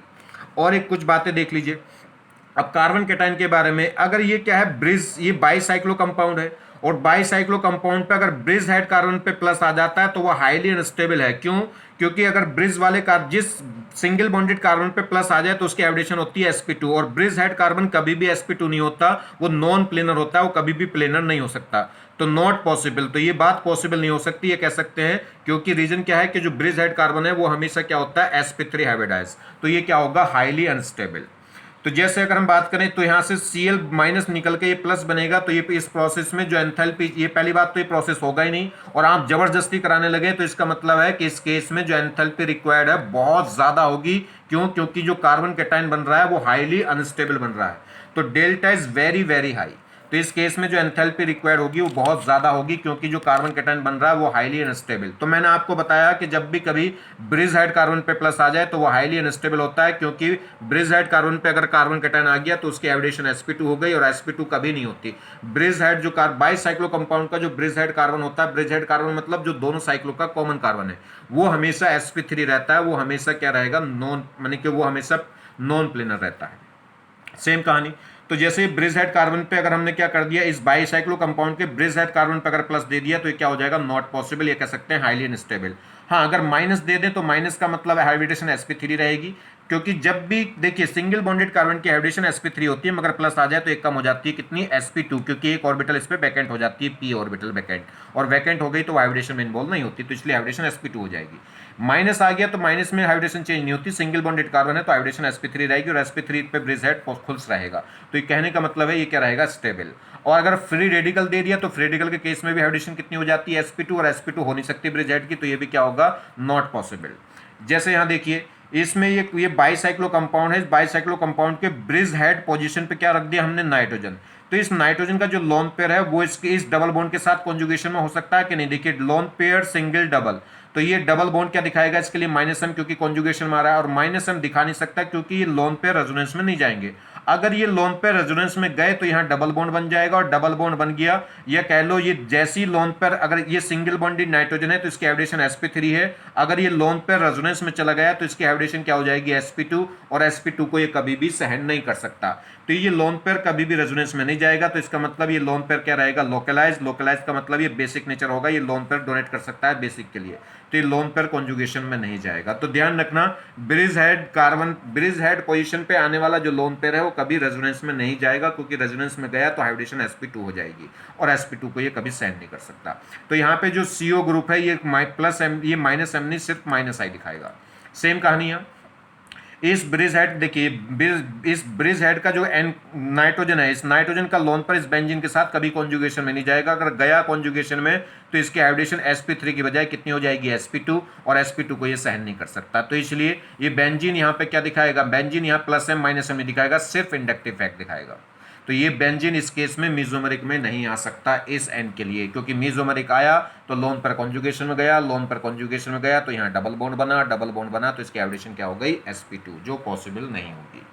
तो ये था जी SIR इफेक्ट, ठीक है। अब नेक्स्ट लेक्चर में पढ़ेंगे SIP, बिल्कुल इसी तरह है, SIR की तरह है बिल्कुल SIP, बस कल समझ में, नेक्स्ट लेक्चर में आपको वो भी अच्छे से समझ में आ जाएगा।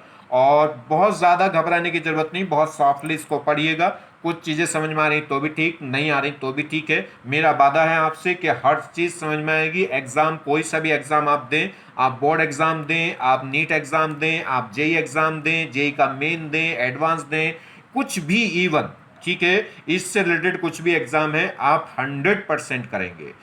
बस आप क्या करें, लेक्चर पे ही डटे रहें, ठीक है, बहुत ज़्यादा इधर उधर भागने की कोशिश ना करें।